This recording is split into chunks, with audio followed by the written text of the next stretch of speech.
here we go. Richard is gonna come on in 3, 2, and 1, and here he comes. Somewhere. There he is. Hello. Hello, Mr. Hart. I got to tell you, I'm not in my best form. I did a 7-hour. I launched a project on 4 hours of sleep. Stayed up the whole time.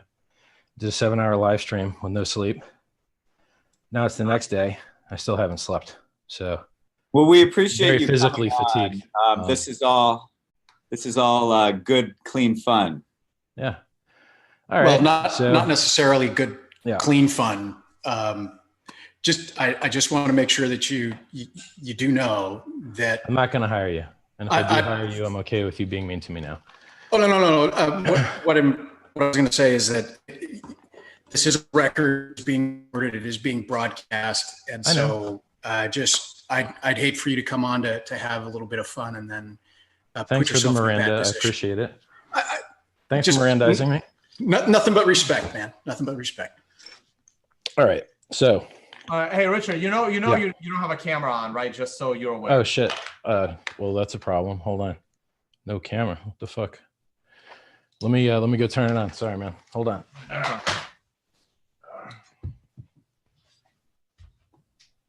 right. In the meantime, Bill, you sent over the FAQ. All right. Oh, Richard's camera's back on. Never mind. Let's go back to this. All right. So how should we do this? Like, give Richard 5 to 10 minutes to say whatever he wants to say, and then you guys. All right. Can you see me? Can you hear me? Yep. So Richard, Tone was proposing that you have about 5-10 minutes to just say what you want to say. Your earpiece wasn't in while he was saying okay. that. And then after that, either myself or probably my esteemed panelists here will ask you some questions. Guys, I'm in the worst form I've been in years, and I'm still more than happy to have it. I'm just gonna duck out now, but Sasha, you gotta go. Bye, Sasha. Yeah. Bye, Sasha. Bye. Too. All right. Bye. All right. Richard, go ahead and try and explain Hex. Sure. And then we will have some Q&A. Easy. You guys familiar with banks? Not really. You've ever had a bank account? You just want me to talk, or do you want to have a conversation? Richard, just talk because you're speaking to somewhat intelligent people, right? So just talk to me. Some more than others there.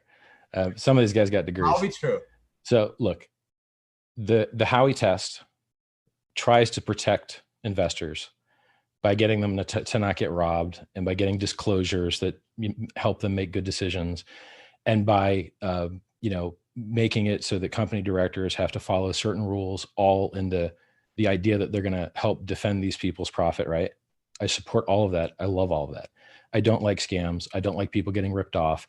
I don't like projects that should exist. I hate all that stuff, right? I retired at the age of 23, 24 by being a serial entrepreneur and understanding what good business looks like. I know what good business looks like.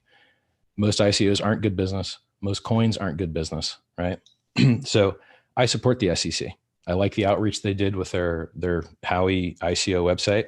I don't think it was called Howey ICO. I think it had another word, another version of it, like Howey Token or Howey Coin or Howey something was an outreach website that the SEC did that I thought was great, because there's only 3 ways you can stop scams. 3 ways that you can stop scams. You can scream and yell at the regulators who are understaffed and have more cases than they can deal with. And so what's the only thing they can do? Over punish the one guy that they get, because they're not going to get everyone else, and hope it acts like an example. Not an ideal system, right? And does it get anyone's money back after it's been stolen? No, the money's all gone, right? Maybe in the case of some ultra rich guy that didn't, lose it all, or like they got some back off Madoff. But in general, when people get scammed, they don't get the money back, right? So that doesn't work, right? Yelling at the regulators doesn't work. Tone and I yelled and said, don't invest in ICOs all through 2017. No one listened. Everyone put billions and billions of dollars in. Everyone got really, really rich. And then they dropped 95%. So if you shorted it, you got destroyed. And if you longed it, you got destroyed, but just later, right? So what else can you do to stop scams? We covered point one, which is yell at the regulators, and they're understaffed and they don't get the money back even if they win. Two, you could yell at the people and beg them to not get scammed. And Tone did that, and I did that. And it will never, ever, ever work because the asymmetry of bullshit. Every claim that these people make takes 1 unit of effort, and it takes 10 units of effort to disprove it. And I swear to God, the majority of the audience won't pay attention when you disprove it. They just won't, it doesn't even faze them, like it didn't happen, right? So what's the only other thing that could work? And this is the idea I came up with as a business person, as a marketing person that's done millions and millions of dollars of commerce with people happy to hand over their money, happy with the product they got. If you want these people to stop getting scammed by Ponzi schemes, you have to get their money out of their hands before they give it to the Ponzi scheme. It's really that simple. If you can't get the law enforcement guys to prevent it from happening, and you can't get them to stop it from happening, then you have to be like a bacteria and compete for the same resources that those things feed on, and then starve them of those resources because you're advertising in the same method that they're advertising. You're advertising a cryptocurrency, which is what they advertise, except theirs is fake. It doesn't actually exist. We've got real cryptocurrencies that do really exist and did really go from 15 cents to $1,500 in 2.5 years if you traded on Kraken. If you bought at the ICO price instead, you only got a 4,300 return because it didn't wick down. These are real numbers I'm quoting you. I quote you 10,000% on the website because it's a possible thing that can happen. And you guys leave it out and cut it out that I say, I have absolutely no idea what the price will do. And neither does you. Neither does anyone. No one has any idea what the price will do. But I can tell you what's possible. And I can tell you that things that are possible are more likely when you have things that have these properties, right? So we have this investment class of things called cryptocurrencies. And right now, Bitcoin today is up 700,000%. No, 700,000x over a penny. That's 7 million percent. And it was up 2 million percent 2 years ago. And I quote you a number that's like 200 or 2,000 times smaller, and you gawk at it and you laugh at it like it's not possible. You guys just don't read the charts. You read the charts, you measure the price increase, and you understand what's possible. Tone, hold on. Tone, we went through a whole series of arguments of why Hex was a scam and why this doesn't look like a good thing and where there's no economic theory behind it. Richard's... I'm going to disprove every point you have, all of them. I can tell he's a little bit upset and he wants an opportunity to talk. So let's let him talk. I think this is a great conversation. I'm speaking to two lawyers about the law. You guys are subject matter experts. I might learn something. I like this. This is not Rickard. This is not me being angry. This is me being 48 hours awake. Like I'm literally just shaking while I'm sitting still. Like I'm jittering, and not from anger, just from exhaustion. Like I hear my breath like going in and out weird. I really shouldn't be live streaming, but I heard you guys say so many things that just they're not truthful, and I want to educate you and let people know what the truth is. Sure. Right? So let's and look, it's not because you guys are bad guys. It's because most things are shitty scams, and most people are scammers in the crypto space. And if you put up your shield and you just say, look, everything's a scam until proven otherwise, that's better. I support that, right? That's good. But every once in a while, there's something that isn't actually a scam, and they're rare, but you have to take your head out of the sand and see them and recognize them, because that'll be the thing that replaces you. Right? Do you mind if Richard, I have a question for you. I want him to explain. I want him to at least say what we said that was inaccurate. You're not, Richard, you haven't actually said anything yet about Hex.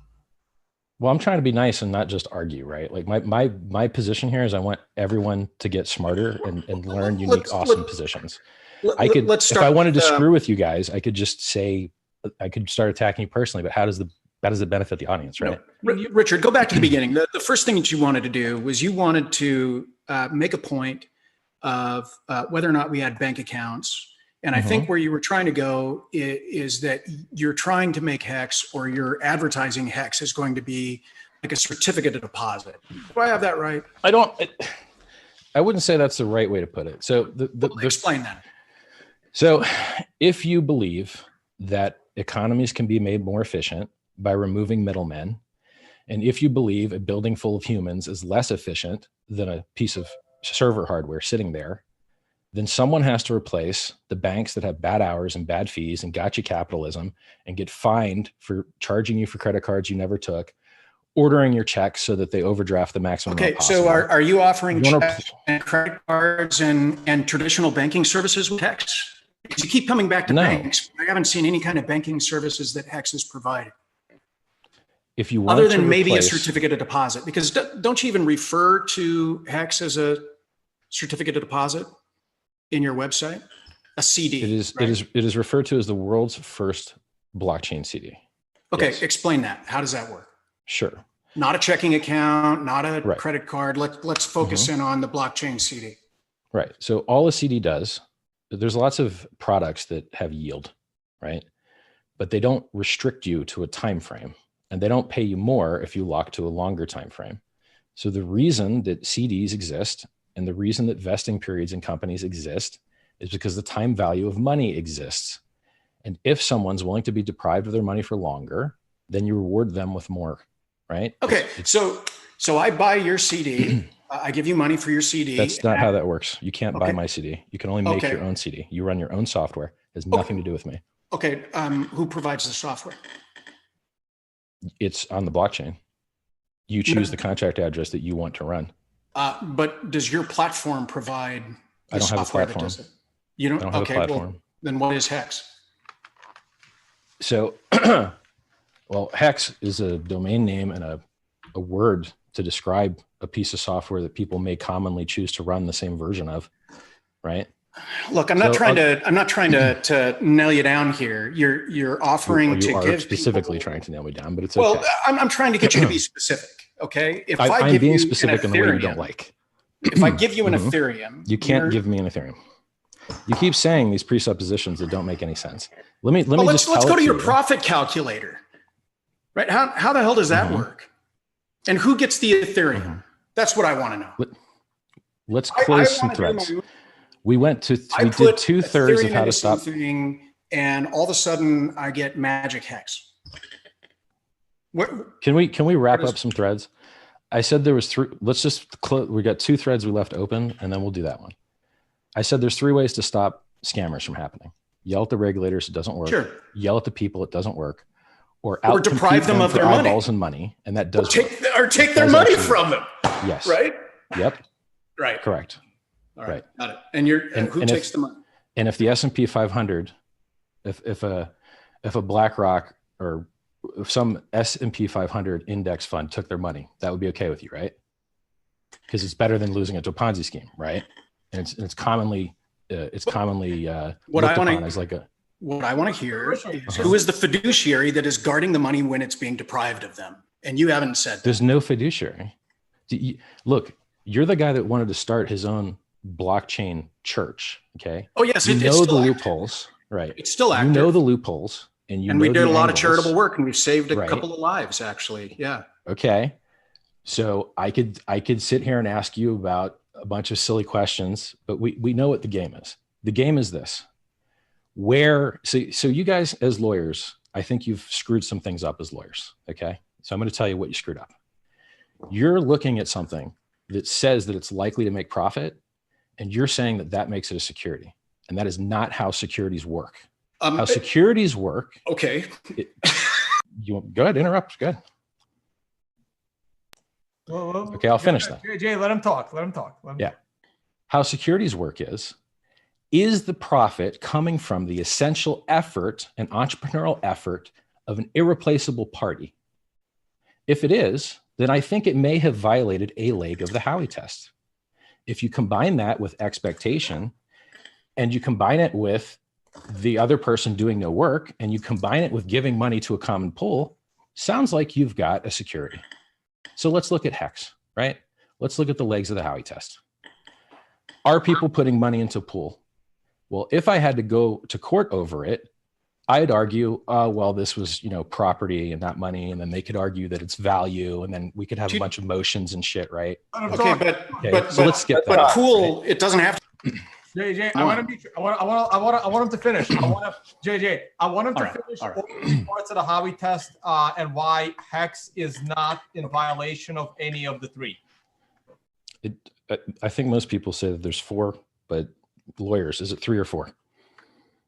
How many legs are there? No, you're the one that's schooling us on the Howey test right now. No, So it's 3. you go ahead. Okay, so Richard, for the record, I asked two lawyers in tone, the pseudo lawyer, a very simple question as to how many legs there were in the Howey test, and they deferred back to me because they couldn't answer it. three. There's three. Okay. No, Well, there's 4. Okay. Thank you for having the balls to answer it. It is your profession. You should know it, right? I also know it because I read Wikipedia, right? And I read the Howey test, and I read a shitload of other legal documents about it to do the best I could as a human being to follow the law. Okay. I don't like people getting ripped off. I don't like people losing money. I want to help people not get ripped off. I want to replace inefficient systems with efficient systems. All right. So what are we doing? You run your own software. You mint your own coins. No one else can mint your coins for you, just like a Bitcoin miner. Bitcoin is not a security. Not. Clayton stands on stage and says, not a security. Other things that started as securities, like Ethereum, are also now magically not securities. Okay? And why is that? Because they're distributed, and actually, really, these are not writers of laws. These are not legislators. This is the executive branch that doesn't write law. They just enforce it, and they're making executive decisions, right? And if they don't like you, they could lean towards screwing you up and blow you out of the water and spending millions of dollars on defense.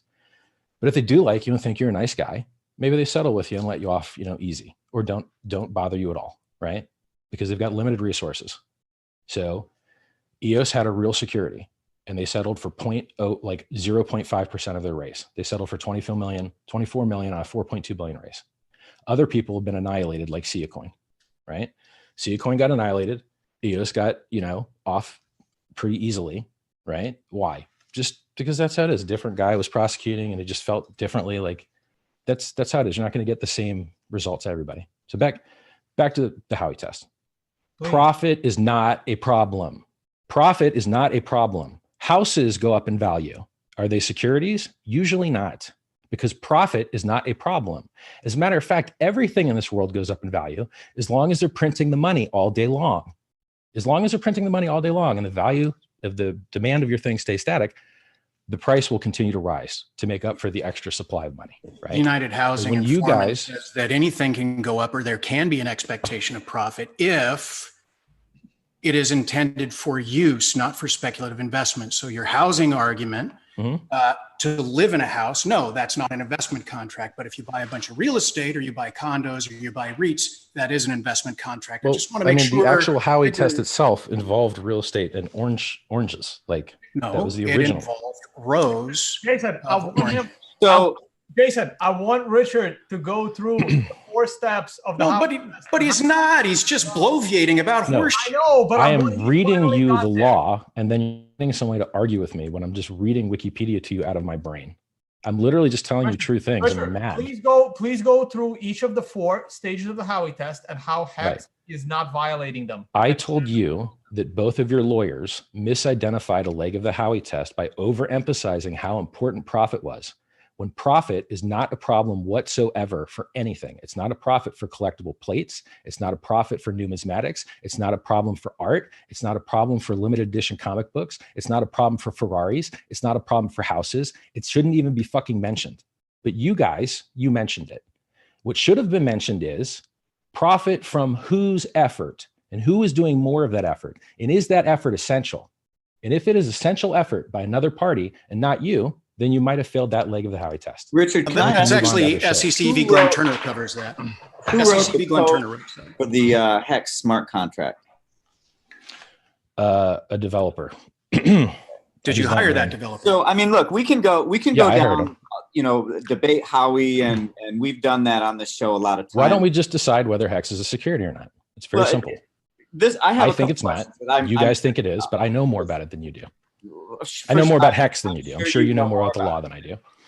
So, I know more about Hex than you do. You know more about the law. And that's what I want to ask about, right? We've been going down back and forth about this, how he says this is important stuff, right? Everyone that's listening to this might want to start their own cryptocurrency.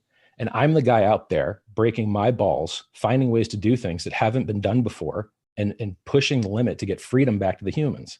And pushing the limit to get responsibility back to humans. Hold on just a second. Been done before. Let me get a couple questions in. So you started out with saying we should treat new offerings with the assumption that they're. What is? I'm not going to accept your language, bro. Offering? What are you talking about? Offering? You realize it's leading language, right? I'm you not realize there's a very restricted to number of places in the world where that word exists. Don't use that word. Ain't no one ever used the word offering in cryptocurrency ever until ICOs arrived. That new projects are a scam. Now, usually, yeah. Crypto.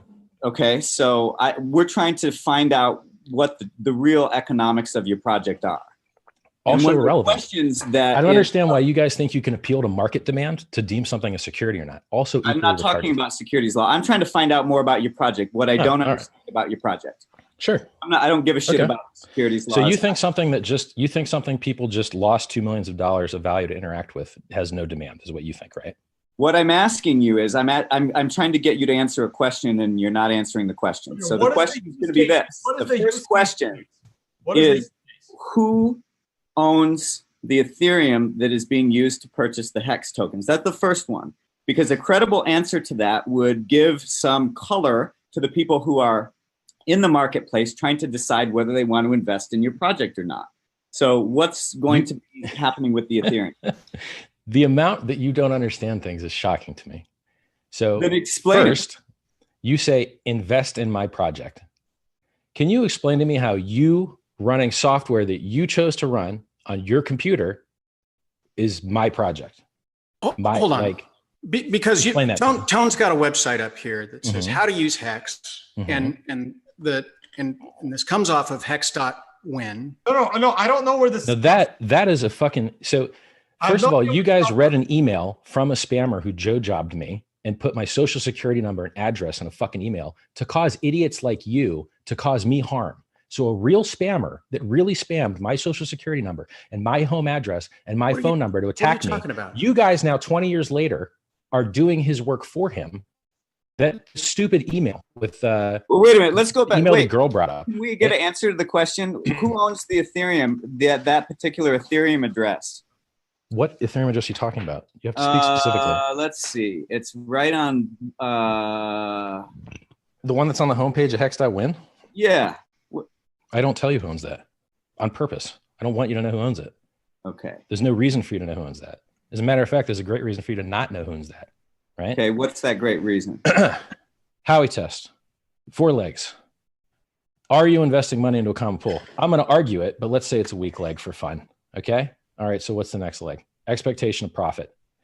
I tell you that you're going to get a return mathematically from the software that you're running because that's what the code does. I'm describing the software to you. In this software, if you have some Hex and you lock it up and then you run the end stake function and you don't have any penalties, you're going to have more Hex than you started with. I'm describing the operation of a piece of software that you are running with your money and your hardware, and that no one else in the world can mint your coins for you but you, and no one else in the world could pay you a profit on those coins but you. Richard, you convinced me. You convinced me. All right. I'm going to send. I want some Hex. All right. Cool. But great. I'm a fucking moron because, as you've told me, I'm just an idiot lawyer that doesn't know a goddamn thing. No, I said you were smarter than me. So, sounds opposite, but okay. So here's the thing. I want to do this. Talk me through it. Sure. How long does it take me to get some Hex? What do I need to do? I need to have some Ethereum. There's 3 ways to get it. Right? And then once I have that Ethereum or Bitcoin. You don't actually have to have Ethereum. Okay. Well, on the front page of your website here, you've got an official Hex address. Is that where I'm going to be sending my Ethereum to when I fill out the ERC20 contract? Is that what I'm doing? Not really. So you can't send money to the contract. You just lose it. It doesn't give you any benefit whatsoever. Okay. So you should never, ever send Ethereum to that contract. Okay. Directly. So you could choose to run. Go ahead. Don't send Ethereum to the address that you have listed. Unless you want to donate it. Got to go through the portal that Richard built to do it. Okay, so if I'm it's not true either. Dumbass, if I'm the dumbass that I am, right? And I'm why do you keep lowering the bar for you, man? Have a normal bar. Listen, I'm just following the troll box. They all think you passed the bar. Wow. Listen, don't listen to the troll box, bro. Never read that shit. It's so when I say I'm the fucking moron, just assume that I am playing the hypothetical. I've seen you win crypto lawsuit cases and defend high profile people. I know you're not that stupid. When I say I am stupid, I'm wanting you to assume that I am the average Joe Kmart guy that's out there. I get it. I go to your webpage Yep. and I see this Ethereum address. Yes. And there's nothing on here that says don't send Ethereum to that address. But you just told me if I sent Ethereum to that address, I'd lose it. Yeah, I wouldn't get any hex in return. If you want to click the disclaimer, yeah, I talk about it in video, and it was on the website yesterday. But you only have so much space in the very top of your homepage. So why would you put that address there? Are you kidding? To do the opposite of what you're accusing me of. No. When you launch a new project in crypto, scammers appear to get you to send them Ethereum to their addresses, pretending that they're you. Oh, I don't. And the I don't disagree, only way that you can stop them from fucking scamming everyone is to be very, very loud about what the right address is, and not let them fall for the wrong ones. Yeah. And I work harder than that than anyone. Like so that 14-year-old that's in some like weird country somewhere, maybe North Korea, that just got informed on how to, got some information on how to exchange funds or maybe launder money. Yes. Is going to come on here, and they're not going to necessarily have that. But to answer William's question, William's question was that address, if somebody sends Ethereum to that, they lose it. Go? And they get nothing in return. Yeah, but who gets it? I'll lay you don't get to know. Okay, so let me put that's where, and this is why I'm kind of netting this out, is that's where when you get into a legal discussion about potential fraud, and I'm not saying it's a security, I'm just saying potential fraud. Jason, I swear I had higher respect for you guys as lawyers before this conversation. Jason, I'm more than happy to like hash this out with you and educate you. No, Jason, that's a minor technicality. I actually want you to go to go.hex.win, which is a clickable link right at the top.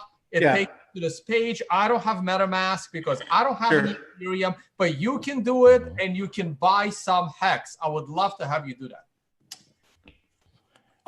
Listen, I'm not trying to make a donation to Richard's pocket today. How about I just explain to you how it works?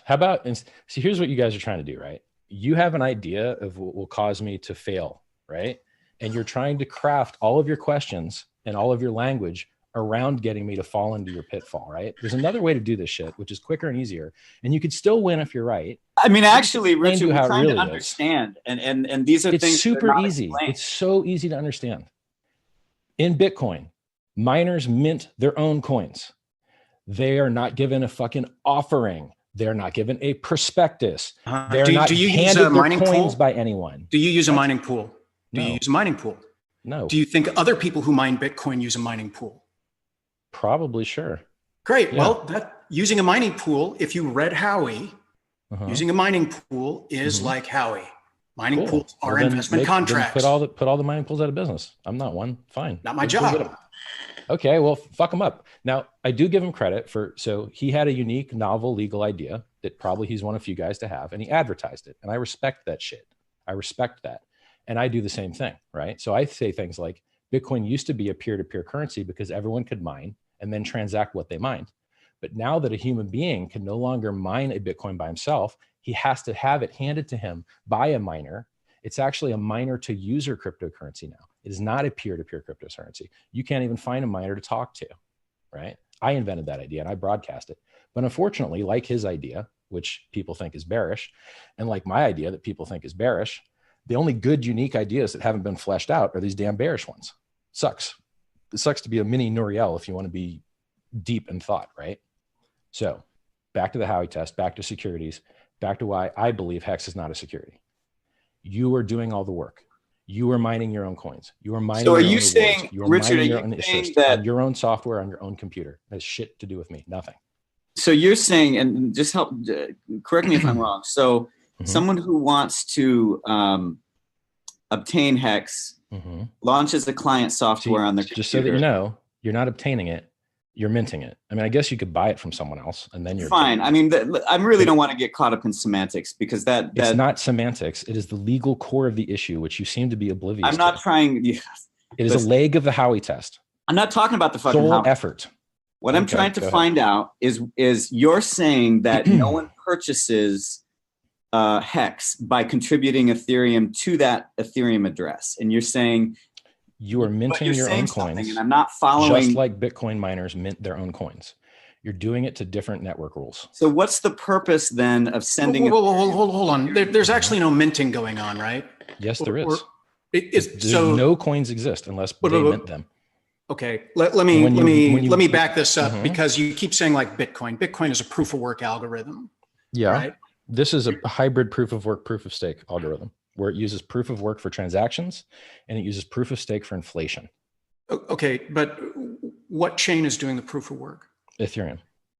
Okay, so you're relying on the Ethereum chain in order to mint Hex for you? That's not really how that works. Okay, because you keep saying minting, right? Yeah. Mm-hmm. So what's doing the minting? Proof of work or proof of stake? This matters. You have to have both. It's both. You have to have both. You can't have just one. You have to have both. It's a hybrid. I don't. Bitcoin miners mint their own rewards, right? They do that, right? No one hands them the rewards. They mint their own coins, right? Yes, they do. Okay. So let me make an analogy for you. It might make it simple for you to understand. You could draw a picture of a pony, right? And then you could go to your friend and you go, you know what? I want to draw a picture of a starfish. And you and your friend can make an agreement that you wouldn't draw any starfish photos unless you drew a horse photo for that guy over there. And you drew a horse and you handed it to that guy, and he drew a horse and he handed it to the guy. And then he said, okay, now we're allowed to draw starfish now. Okay, let's do it. And then you draw starfish. It's just like when you go to a charity ball, right?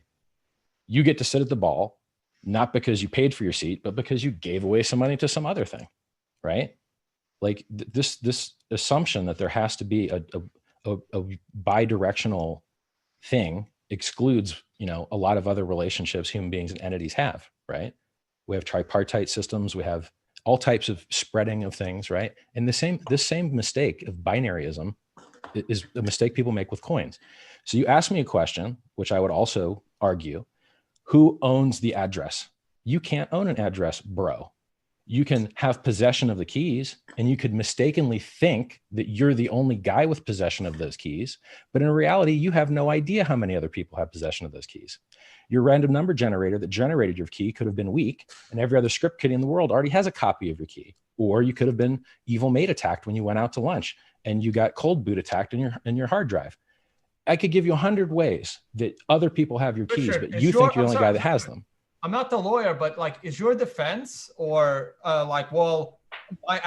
this address could be hacked, or you don't know how many people, who's supposed to listen the coins? Let's not talk about the address. Mm-hmm. Who is supposed to have access to the coins in this address, I think is the right way to phrase the question. If you knew who may have the ability to spend, then you would know who you may have an ability to have an expectation from. Then you may somehow get it into your stupid head to help violate a leg of Howey. And to help you be less stupid, I make sure that you can't have expectations, because you're one, promised nothing. The thing already works and it's on the blockchain. You can use it as you wish. You mine your own coins. You choose what contract address to run. You do whatever you want. Easy, right? Now, you want to make it complicated. You want to say, oh, well, I want to start having expectations of people. And I want to start thinking this is a security. And I want to think I gave someone money and now they owe me something. Nope. You don't get any of that. You don't know who has the keys. You don't know if it's a human. You don't know if the keys exist. People have an expectation that they're going to get something because in exchange for the Ethereum, the contract is spitting out Hex, right? And I'm looking on they are minting their own Hex when they run the contract. Fair enough. I mean, look, if you think that these semantics matter under the law, they don't. The way that you put it, that it's your client software on your computer, it makes a difference. It doesn't. It does. So that's fine. You can dice these words as small as you like. It does, and you're wrong. And I could go look up legal court cases which show you that if you perform work, it stops being a security, which is why they make things. That's in some cases it is. In some cases it is. From the homepage is that there's no you're not actually buying hex, is what you're saying. No, you're not. Is that Ethereum is going to the address, and then the smart contract is whether it's on your client software on your computer or somewhere else. You have to. It has to be on your client computer. Okay, hold on. So, and then you get some percentage of the total of hex that is minted that day, and every day there's a certain amount of hex that is going to be minted, regardless of the number of people that send Ethereum to this contract address, right? If no one ever sends any Ethereum to the contract address, the software still works. You can still use it as you wish. It doesn't. Tone, how much Ethereum's in that address right now? Sure, I'm showing it right now. This is the actual address. I just did a search for it. The other one was the smart contract address. This is the Ethereum address. There is 12,000 Ethereum. Great. Okay, so here's my question. There's at least almost $2 million. Almost. No, there's more than 2 million, because I think when I last looked, it was like 14,000, and this is not even day one. So Richard, it's a blockchain CD. Yeah. What's the maturity date for the security deposit? I want to cash in my CD. Well, you choose it. It's totally variable. It's up to you. It's great. It uses. So when I go to get my Ethereum out of it, the smart contract is programmed to send the Ethereum that I've placed in your control, or excuse me, the smart contract's control. Do I get Ethereum out of it, or do I get hex out? Lord, no, you don't. You're not going to get any Ethereum back. I get hexed out of it, right? Yeah. So okay, so I'm given the contract Ethereum, and over a period of time, it's making hex. That's not. So I want to interrupt you, because these things that you're saying, making or minting doesn't matter, Richard. I don't care. It's. Let's just stay with me here, okay? Okay. All right. All right. So I understand how the system works. You don't. I'm trying to help you understand. Yeah, no. Like I said, I'm a moron. You could just read the code. Get there. It's public and verified. Sure, I could, but Okay. You're taking the time to come on here and explain this. What I'm trying to say is that at maturity date that I decide through the contract, doesn't give me Ethereum. It gives me hex, right? Yes. Correct. So what exchanges are you working with for me to be able to actually monetize or off-ramp my hex with? I'm not really working with any. I say that it'll list on EtherDelta because anyone can choose to copy and paste the address there. Sure, absolutely. And I've never even been there and used it. I'm just telling you what everyone has told me, so I'm taking it as true. Mm-hmm. I've never even been on the site. Same with Fork Delta. I hear it's the same thing. And there's another exchange called BuyDesk that says they're listing it. Okay. And there's another guy. There's actually two other parties that have reached out to me, say that they want to list it as well. So there's one in Canada, and then there's another one, IDEX, that's 50% of Ethereum volume, said that they wanted to list it too. So so it seems like, so let me explain what I think you guys are trying to do for the audience's sake, right? They can't screw Hex over on the Hex is doing more work than the person, therefore Hex is a security and has control and all that shit, right? They kind of failed in that. So now they're going to rotate and they're going to pivot and they're going to be like, well, okay, let's see if we can get them on like, by the way, I don't agree with you on, right? I don't agree with you on that statement. I just want to make sure that you know that you think you could get me. Okay. Is that the idea? Yeah. Based on everything that you've said today. I'm sure you do think that. Well, but you were also the guy advertising profit as a leg of the Howey test. It's profit from whom? And it's a big difference. Well, it's under the expectations of profit, under the management and control. From the work of a here's third the party. thing, and this is the problem, Richard, is that you've read one tiny little thing off of a Wikipedia page, and you've forgotten that there's 80 years. There's 80 years of jurisprudence that go beyond Howey. And just looking at the Howey test will not explain to you the 80 years beyond. Well, so then just mention the one or two other cases that are relevant in the 80 years. I already did. SEC v. Glenn Turner. Okay, tell me about Turner. I'm ready to learn. I mean, you guys should know more about log. What the audience wants to hear is the details of the Howey test. Well, they should, because this is a difference between them having freedom and not. This is a cryptocurrency show about a niche product, which has very few followers, like we all do. We care about these little weird things. We do actually care about these things. This is a difference between what, going to jail or not, right? Like this shit's kind of important. Let me break this down for you and summarize everything that I've heard you say. Okay. You hired a developer to write the smart contract. Yep. Great. So you are the person that created it, as which you are the person that if somebody uses your software, you have caused it to come into creation. You are the head of it. You are the person that's out there. Right, did you set up the website? So what I'm talking about. You're going to arrest Ford Company for when people rob banks, right? Is the angle here? Listen, man, you need to just be quiet for a second. I'm going to try to keep you out of jail like I tried to keep Charlie Shrem out of jail. Okay. So why don't you just spend 2 seconds and let me help you? I'm talking about the second time when he was with Main Street. That's right. I'm listening, man. I'm being quiet. No. The fact is, Richard, I think you came on because a bunch of people were telling you this was happening. You guys were lying and saying things that are not true. No. Hey, I am tired. Look, here's the thing. If you don't want to be the guy that becomes the target for people when this all goes wrong, if it goes wrong, and if you don't want to be the guy that the regulator comes after, stop wearing a Hex t-shirt, stop pumping it, stop saying that you've done all this stuff and back away. Otherwise, you are the guy that they are listening to. You are promoting it. Yeah. And if you knew anything, and if you talked to anybody, they would have told you to not be the guy out front. Right. But you're the guy out front. So they're relying on you, and they're relying on your statement, relying on the stuff that you're doing out there in order to try to make it profitable. So there is reliance. And that's management and control of others. I have never spent a single dollar marketing this thing ever. Oh, really? None. Where'd the website come from? I built it. I wrote it. So you don't pay domain fees on that? Oh yeah. You didn't pay the developer in order to develop the ERC-22. I pay some developers to build. Great. So you have put money into it, and that doesn't really matter. The point is, you are the guy out there pumping it and selling it. So you're the guy. So your legal argument now, your earliest illegal argument was appeal to there's no market for this, and now it's appeal to I have a high risk profile. Neither of these are relevant, and you're basically full of non sequiturs.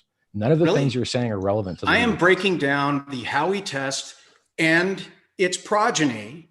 And this is why I was telling you how you are going to either get a cease and desist order. Great. And then I'll cease and desist. But I'm not going to preemptively, I'm not going to be a really smart guy and read the law and put a lot of effort into it and do the best job I can as a human being to be thoughtful and considerate and build a new innovative product that actually This isn't a new innovative product. This is tell me the other blockchain CD. Look, you're calling it a blockchain CD. Yeah. But it monetizes the time value of money. It's the only cryptocurrency I'm aware of that pays you more for locking longer. Look, it's just some 10th grade economics project of how I can create that. Well, you've been throwing some disparaging comments to the people that are here. I'm talking about the law. Bill and you're talking about me. Okay. No, you listen, man. Your economic theories behind this are sophomoric at best. It is irrelevant. It is relevant. You haven't created anything new. You've created a vending machine. 100% wrong. You've created a vending machine where I put $1 in, and what I get out of it is a little plastic egg with a little plastic token in there that I can't sell for shit anywhere. And you're going to say that you can get 10,000 of them, and you're not, you can't be trusted with your own money. Trust my software to do that. Do you know how much Dogecoin is worth? Creates that. Do you know how much Dogecoin is worth? Do you know what Dogecoin's market cap is? It's $250 million. Yeah. It has less features than we've got. Do you know why Dogecoin is worth that? I want to probably. I have ideas, but probably not in reality. I'm not sure it's determinable. Jason. Okay, I'm done. I'm having after you, my audience, they're not happy with all the screaming thing. Richard, I'm gonna ask you some very calm questions. Sure, go ahead. Because I do want to go through each of the parts. I mean, I said 3 parts because I kind of always combine the last 2 into one. But I guess they are right. All right. So let's go through those. Let's go through those 4 parts. Okay. So it's which we're doing an order, right? Okay. So you're saying that in this case, this is not. Is this an investment of money or not? Part one. I think it would be one of the weaker legs. You'd argue it, and you'd have your lawyer fight the fight, but I think the other legs are stronger. Jason, Tone, you worded it wrong. It's not an investment of money. It's the giving of money. Giving of money. Fine. It's the giving of money. And as we, thank you, Jason. And as we completely talked about in the case of Bruce Fenton and Ravencoin, the giving of money could be seen as effort and put in like the roadshow and writing the white paper and building a domain and investing in the domain, investing in the dollar. Right? But Tone, unlike Ravencoin, people actually are giving something here. They're giving Ethereum. Right. So here's the thing, right? In order for people to collect hex, sure, you could collect. You can't hex. collect it. You mint your own. Fine. You I don't know why this is so hard for you to get. Fine, Richard. Fine. You mint your own hex by either using your own Bitcoin, which probably doesn't really cost you anything as an airdrop. But no. It's not a goddamn airdrop. So people just magically that have Bitcoin get hex. How is that not an airdrop? Explain. If you draw yourself a picture of a pony, is it an airdrop? If you draw yourself a long number that you have the private key to, is it an airdrop? That's all this shit is numbers in a database. That's okay. It. So that's all it is. So let's back down here for a second. If let's say I've got X number of Bitcoin. Your website, the way that I've read it, correct me if I'm wrong, your website says that I'm entitled to a certain amount of hex just for holding that Bitcoin. Is that correct? But it's similar. No, it's close. If you held Bitcoin at the snapshot block, then you can generate a cryptographic signature from your Bitcoin private key in a wallet that supports that feature, or you can do it by hand if you're really smart. And that allows you to prove that you hold that Bitcoin at that block height, right? So the signature proves you hold the Bitcoin. And then we have a Merkle top hash, otherwise known as a Merkle root, of the entire UTXO set of the Bitcoin blockchain. And then you make a Merkle path that proves that your signature held those coins at that snapshot. And then the contract says, cool, well then, I guess you should mint yourself some coins. Because by the rules that you've chosen to run on your own software, your own computer, mining your own block, or choosing to pay someone else to run your software that you chose to run with the rules that you chose at the address that you chose, right? Well, then go ahead, make yourself as many pictures of ponies as you want. Oh, you want some numbers? You want numbers? Here we have numbers. Go make your numbers. Is it a picture of a pony or is it a hex? Well, I mean, technically all a hex is a mapping into an Ethereum address, which is the reason that I use the word transform. Because you put Ethereum in and you get Ethereum back, but it doesn't have the Ethereum ticker. You've got a profit calculator on your website, right? I don't. That's somebody else's website, but I do link to it. Okay. When the ERC20 contract, based on certain amount of Ethereum or Bitcoin that's put in there, there's a certain amount of ERC20 tokens that are generated over time or in the instance, and those things are referred to as hex, correct? Yeah. Yep. Okay. So that's, and then they're broken down into hearts, right? Yep. Great. So the unit of measurement is a full unit would be a hex and the subunits are hearts, correct? Sure. Yep. Great. So I'm not talking about printed ponies on a piece of paper.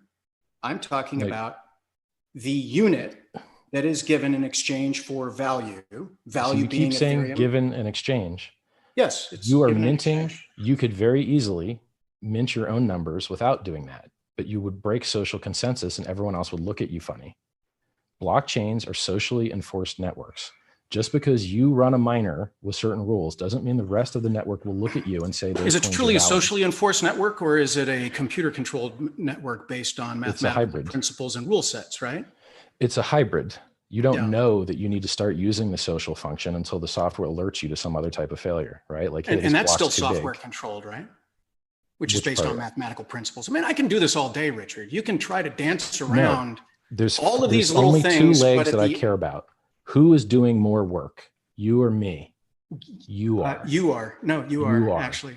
You are. Without your software, there's no ability to do it. Yeah, and without Microsoft, there's no ability to do it. And without Intel, there's no ability to do it. No. That's not this how is it different. works.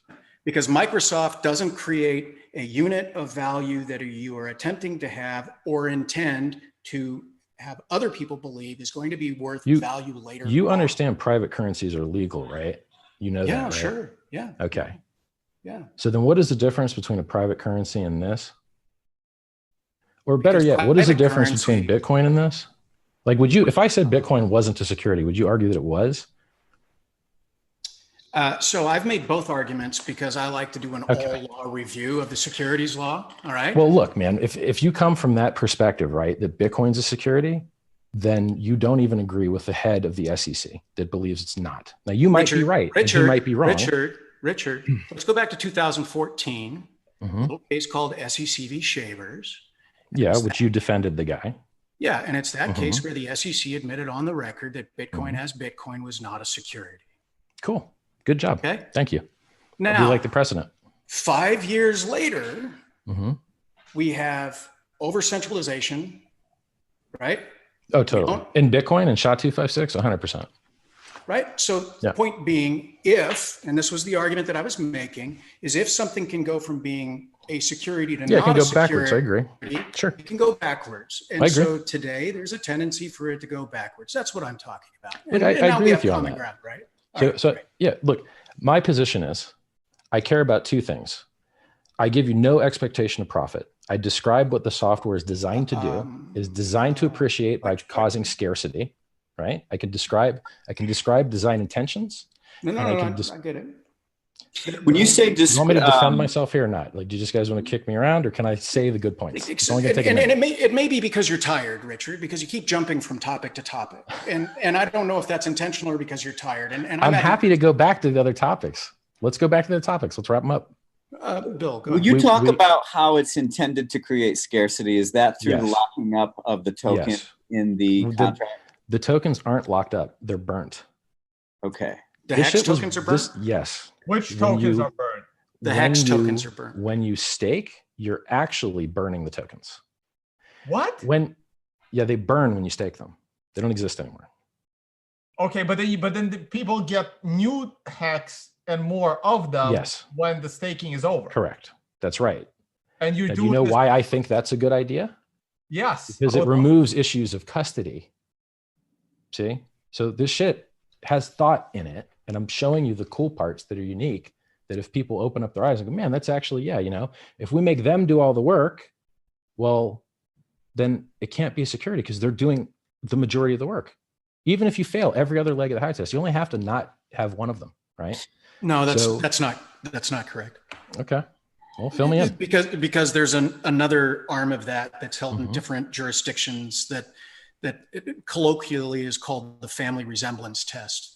So this is looks new like to a duck, quacks like a duck. Well, there's been 80 years of securities law, and it's not just the federal law. There's state law as well, and every state has their own interpretation of what an investment contract is.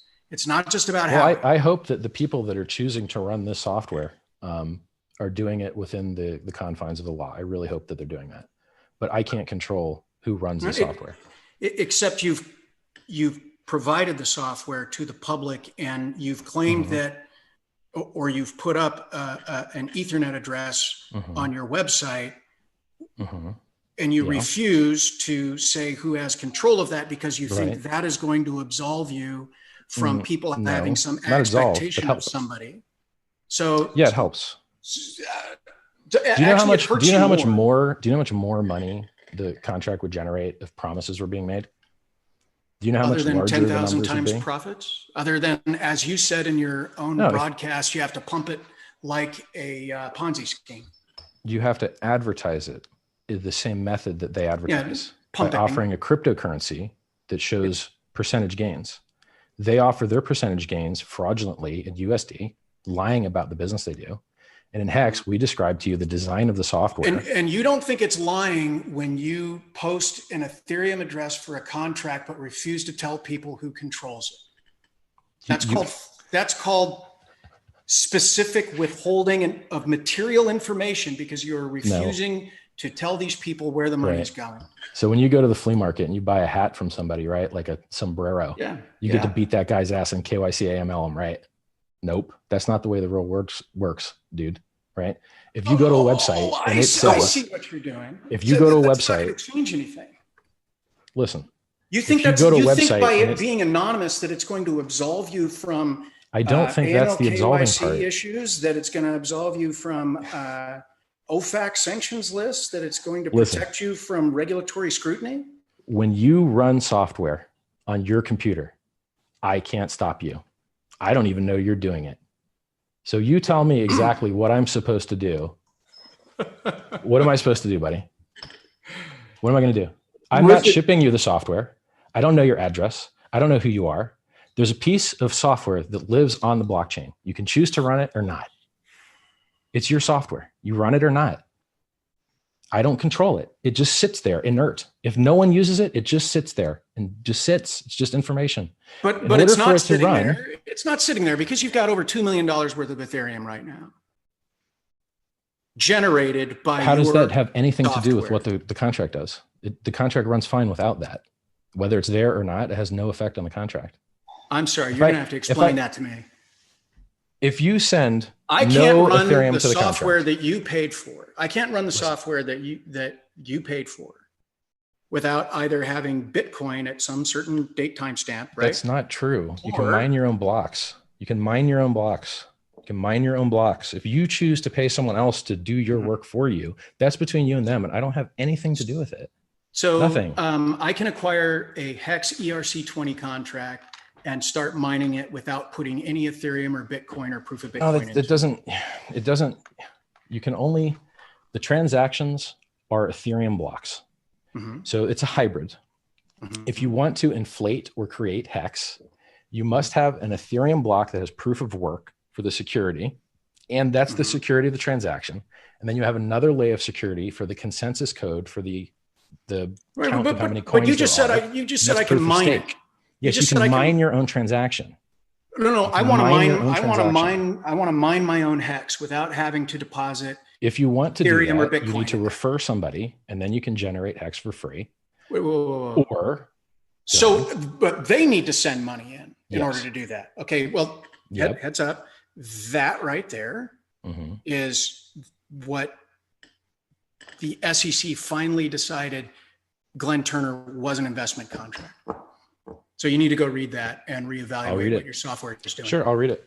So my opinion is that if Bitcoin mining is not a security, wait a minute. That's not true though, because I can download any Bitcoin miner that I want. Not that it's going to do any good because I don't have the technology here in my VR box to actually run it, but I can run any of that mining software and it doesn't cost me a penny to mine it or attempt to mine it other than the power that I'm putting into it here. But in order to try to mine a Hex or mint a Hex or however you want to say it, I have to run your smart contract or refer somebody to run that smart contract, and it costs Ethereum in order to run it, correct? You only need to pay someone else to run the code that you chose on their hardware instead of your own. Bitcoin mining. You asked me how this is different than Bitcoin. I'm going to tell you right here, because it doesn't cost me a penny to mine Bitcoin. I don't have to give mining software any money to do that. What you're saying is not true. Yes, let me describe to you. You've just tried to describe them as different, but they're identical. They're not. You earlier said that Bitcoin is probably a security because of pools, and now you're taking the opposite position of yourself, saying that you can mine it without a pool. You can't. You're saying that you can mine it without a pool, and I'm telling you that you cannot. You can't. You are talking about how to be profitable at it. You're talking about how to be profitable at it. What you've done is you've created the only way to mine Hex is if some sort of value goes into it. You don't understand how Bitcoin mining works, even though you've probably mined it. Really? You can't mine a partial block. You can only mine a full fucking block. Right now, the only way you can mine Bitcoin is to mine a 12.5 block reward block. And if you don't want to use a pool to fit into your allegorical example, I got to go to China. But to run the software still doesn't cost me any money. it just costs you different. You have to pay mining hardware manufacturers and facilities and electric not companies. The software that allows it to be minted or created. That's in also this case, that's also not even true. Created that is also not true. You've created the software, and the only way the software will pump out your hex token or your heart subderivative is if some sort of value goes to you, or if I had Bitcoin on a certain time and day. Well, really, but you've just said it 3 times. You could refer people, or you could claim them for free, or you could refer people, but they're just voluntarily giving you the stuff, right? Or you could have, what the fuck? I'm so lost. Yeah, me too. In Bitcoin, because you keep saying that you don't have to too. Can we go somewhere else? I got to get off in a few minutes, so I have some more. While you guys are going off on whether it's a security or not, in my mind, he thinks Bitcoin mining might be a security, man. So you're going to have drama over that. Like, come on. For sure. I'm trying to understand some of the economics of the project, some of the tokenomics that we have here, right? So, guys, I'm going to go refresh my coffee. I'll be right back. When you're talking about returns on the website, not you, whoever wrote it, because we won't necessarily ascribe that to you. That's okay. So on the website, when it's talking about percent returns, that's percent returns in hex. You're not referring to any kind of... I have absolutely no idea what the price will ever do, ever, and neither does anyone else at all. I have no idea how many people does Hex, does anyone involved with the Hex project have any intention of creating liquidity for the Hex tokens? No. And you guys, so earlier, right? You guys said, hey, you're going to pump Ethereum back into the contract and pump the price up. Contributed to create a market for Hex? I'm trying to answer the question. None of the money that the contract has received and then got swept to the flesh address has been sent anywhere. Nowhere. It's just fucking sitting there. But you know what kind of cool stories I heard from Tone Squad and Tone himself and you guys? The stories that I heard from the fan fiction squad, you guys, was that money was going to be used to create a false market because there wasn't any actual demand. It certainly could. You know how stupid that comment is when the demand is obvious from the thousands of people that are demanding it immediately as we speak? Why? Why would you assume? Richard, why are they demanding it? Why are so many people buying Hex? Because it's a better product. It's a better piece of software. What? Better product than what? Than any other cryptocurrency I've ever seen. So you built the currency. Yeah. Like Satoshi did. Currency. Yeah. Except I seem to be eating a lot more shit than he did. Right? I seem to be suffering a lot more slings and arrows than Mr. Anonymous Bro. And what did he do with his money? And who was he? Right? And did he pre-mine it? Did he stealth mine it? Or did he burn his keys? Did he give other people like Bruce Fenton, kind of pretended to do like, we told everyone it was out, but no one really minded but us. And then we really, really told people later, right? I didn't do any of that shit. I didn't stealth mine it. I didn't fucking pre-mine it. I didn't do the Satoshi fucking invisible guy bullshit. But then for some reason, I'm being damned for being honest and upfront about everything. And you look, man, I just learned about your project today. You're not supposed to know. You also don't know who owns anyone else's money. No one tells you what they do with their money. I don't know your addresses. I don't know your bank account balances. You don't mine. None of us know shit about each other's finances. But for some reason, libertarians think it's okay to count other people's fucking money. Explain to me why that's okay. Why do you think you get to know what a private party's fucking bank account balance is? I don't think that's ethical of you. I don't think that. Did you just say you're better and smarter than Satoshi and built a better product? Did I hear that correctly? Yeah. Yes, you did. Just checking.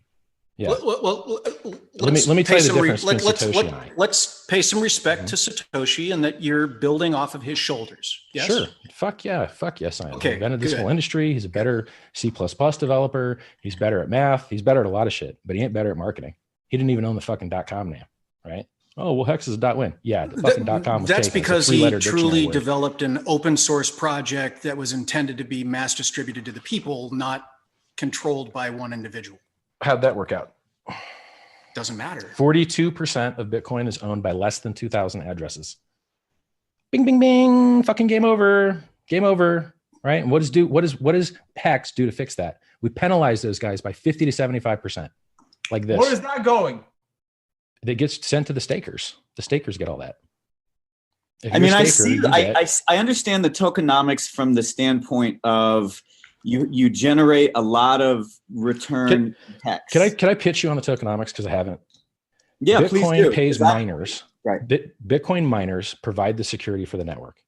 But in order to provide that security, they dump the price on the market constantly to pollute the environment. The Bitcoin difficulties at all-time highs. The price is 3 times less than all-time highs, which means that every single coin a miner might have got and wanted to hold on for profit, he can't. He's got to sell absolutely everything to break even to try and survive. And what is he doing when he's selling those coins? Polluting the environment and dumping the price. Now, what do we have in Hex? We don't pay miners inflation. I can get the same anti-rollback protections, actually better security out of Ethereum than I can get from Bitcoin. Bitcoin's had 2 inflation bugs where anyone could mint as many free coins as they wanted. Ethereum's had 0. And so people go, oh, but Bitcoin's got more hash rate. Yeah, and where have its bugs come from? Code bugs. Does Bitcoin have a bug bounty program? No, Ethereum does. Is Bitcoin going to actually hard fork in some new cool stuff? Probably not. They barely got SegWit, and that wasn't even that exciting. Is Ethereum going to hard fork in new stuff? Hell yeah, all the time. They love to do it. They want to get rid of the ASICs. Monero gets rid of the ASICs. Ravencoin got rid of the ASICs. Ethereum wants to get rid of the ASICs, but Bitcoin loves them some Chinese centralization. So they ain't getting rid of them ASICs, right? And they love Blockstream, writing the software and selling cloud mining and selling a competing product that revolves around hardware security modules, and then publicly defending Tether, right? The biggest counterparty. Crypto is made to get rid of counterparties. And what is Tether? The biggest counterparty you could possibly have. The worst thing, right? Here's fiat, which sucks, and then we're going to throw some extra people between you and the bank. What I'm curious about is when you say Bitcoin is doing that, who's doing that? Doing which part? Any of it, anything that you just said. How is Bitcoin doing that? Are you trying to say that Bitcoin can't exist because No. You're saying that Bitcoin is supporting this, or Bitcoin is backing that, or Bitcoin is doing this, that, or the other. That sure. Okay, I'll break some sort of organization that I'll make it more specific. Some sort of deal. Except what you can't point to is any one entity that controls that message because it's. Oh, please. Bitmain controlled everything, and they took 50% of the hash rate and almost killed Bitcoin. Okay, so who is Satoshi? Again, but who is Satoshi? I don't know. He's probably an English professor. Right. But anybody that's out there right now knows, based on your statements here in this video today, that you paid to have the code developed for your Hex. So your face is on it. Yeah. You're target number 1 for it. Right? As a matter of fact, I'm not hiding so much that I will come on live stream with no sleep for 48 hours. No, I get it. To 3 parties, which are relatively belligerent, and still be happy to trade blows with you guys. First of all, I don't think Bill's belligerent at all. That's a good one. I'm just trying to understand how it works. Can I just tell you about the tokenomics, please? Yeah, because we keep going back to it. Yes. Fuck the law. We covered the law. Truthfully, I think we both dug deep, and we're gonna have to actually look up court cases and argue the nuances. Basically, is what I feel. Right. So let's talk about the economics, because that's new ground, and we're not going to have as much clunky arguing over nitpicky bullshit. Take it. We want to replace the banks. No, that's the second most popular products at the bank. I'm on a podcast. Hey, Bill, you're not muted. Not muted. Bill. Oh, excuse me. Sorry, I'm back. I thought he was talking to me like. No. I just didn't. I didn't want Bill to discuss another. No, I was talking my. I want you to wear the leather underwear. Bill, you're not muted, bro. You got the camera. You got the camera instead of a mic. So I want to get rid of the fucking banks. I fucking hate them. They have bad hours. They rip you off. They've got you capitalism. They suck, right? We need software, peer-to-peer audited software to replace these people wherever we can. Bitcoin tried to do this. It failed. Bitcoin tried to be a peer-to-peer currency. It failed entirely. It has less Google searches, only 2.8 million wallets with over $1,000 in them, 42% of the currency controlled by less than 2,000 addresses, all of which are over 1,000 balance, which we murder with penalties. Gox has 140,000 coins, who when they dump them on the market or go to Peter Vincennes and Mark Karpeles, who are not anyone's favorite people, plus Token Ponzi that owns 1%, Winklevi Twins that owns 1%. Who else? The exchanges are holding 6 or 7%. Sure. We don't it's all need fucked a up. It's all fucked up, right? I'm fixing every one of those fucked up things, right?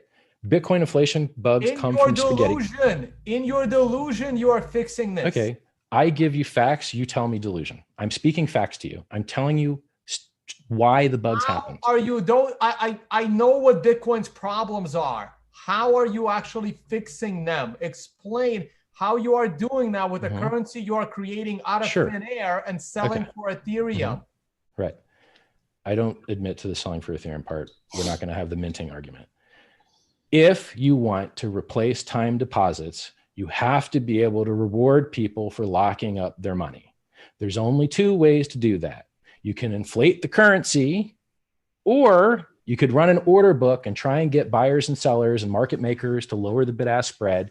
And that shit barely ever works. It's nearly impossible. It's like trying to start a new eBay. And if it does work, there's some other guy that holds your money, right? Like Celsius or BlockFi. You give them your coins and your keys, and then maybe they give you the money back one day, or maybe they exit scam you, or maybe a judge makes them exit scam you, or maybe, something like this shit happens all the time, right? Quadriga CX, Bitcoin, BCTE, Cryptopia, Cryptsy. I could list you, tons of exchanges that got a business. How do you get rid of those guys? How do you get rid of centralized counterparties that rob people with fees, like margin trading exchanges? Every single YouTuber on the internet right now only makes money from destroying you with margin. They know that when you deposit, you're going to cycle your balance over enough times until you're wrecked, and they've got to go find new people to feed into the meat grinder. That is not better for the world. That is worse for the world. And making Arthur, who's already got $30,000 in a retirement fund that he calls 30,000 Bitcoin in a retirement fund that he calls an insurance fund, but he doesn't even tell you that the pairs aren't even insured by the same fund. Okay, Richard, you said I'm fixing all of that shit. Trustless peer-to-peer interest. Trustless peer-to-peer interest. You in the contract. No middleman. How are you rewarding them? I'm not rewarding them. They're rewarding themselves. If you lock up your coins, you mint more when you're done. Just like a Bitcoin miner. If you find a hash of a nonce with a certain number of leading zeros, you get 50 Bitcoin that you just made out of your own ass. You just pulled them out of your ass. Hey guys, thanks for the 50 Bitcoin. And the rest of the network goes and they go, hey, did he follow the network rules? Yeah. Okay. Then we'll let him spend them. We like those, right? It's just like Bitcoin. You pull them out of your ass. And as long as the rest of the network likes the rules that you played by, and you all agreed to play by the same rules, then you just fucking go to town.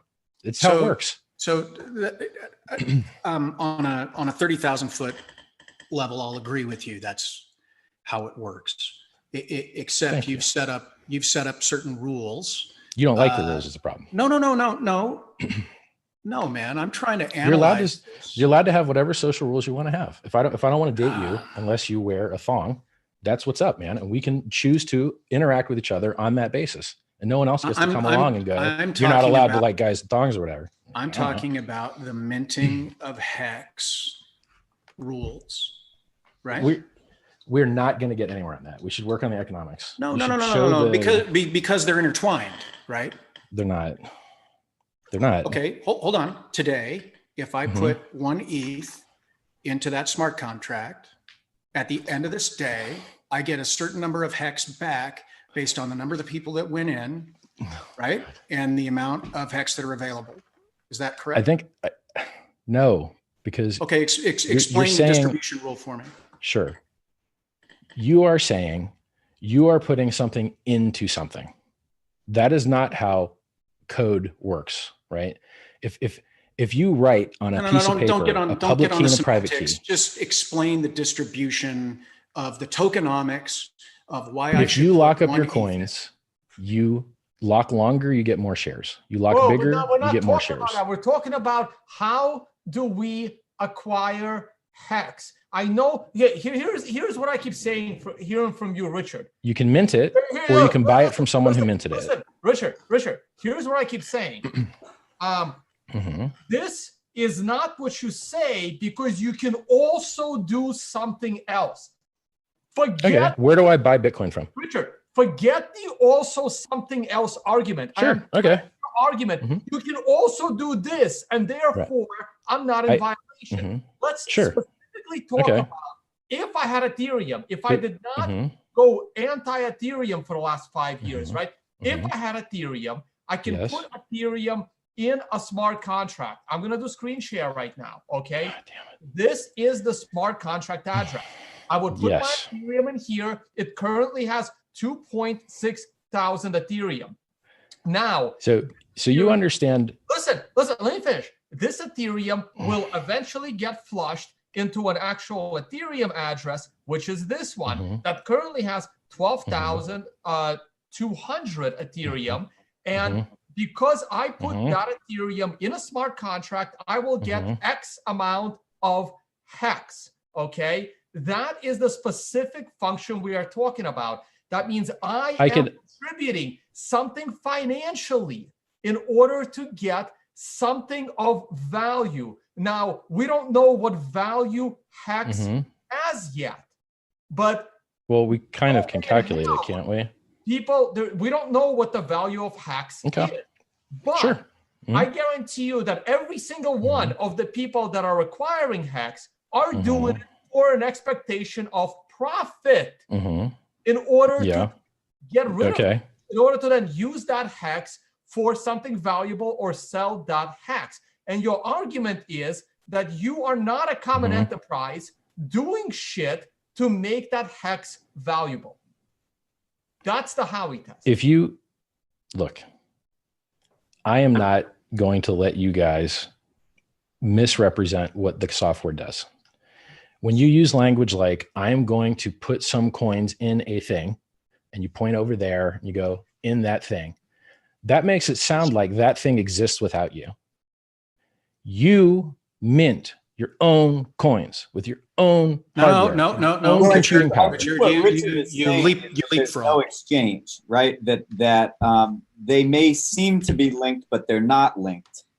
Now, whether or not that is too fine a point for the securities laws is. You have to understand what the securities people want. What the securities people want is for you not to be defrauded of your money. That's what they want, right? If you lose money, they're not happy, right? Now, there's some cases where you're going to lose money, and that's fine. You took a risk, right? You try to start a lemonade stand, and there was a grape stand too close, and it just didn't work out, right? I support what those guys are doing. I don't support this idea that you can make something valuable and now it's a security, because that makes art a security. Right. The fact that you can make something valuable. You can invest in art, and that has been a subject of investment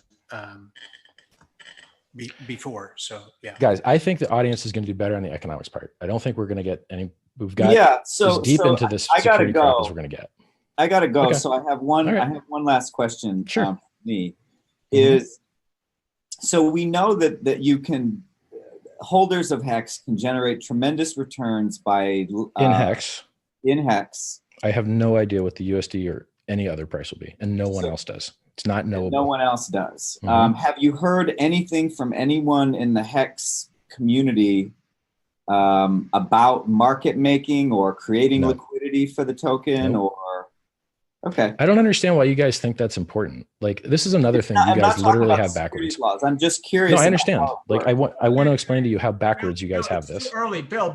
It's too early for that. No one actually has any hex yet. They don't exist. It's the first 24 hours. So at the end, in about 2 hours, people will get their first hex. So they won't get them. They'll mint them. God damn it. They are making them. I don't know why that's so hard to get. They make them themselves. No one else can make them. Only they can make them.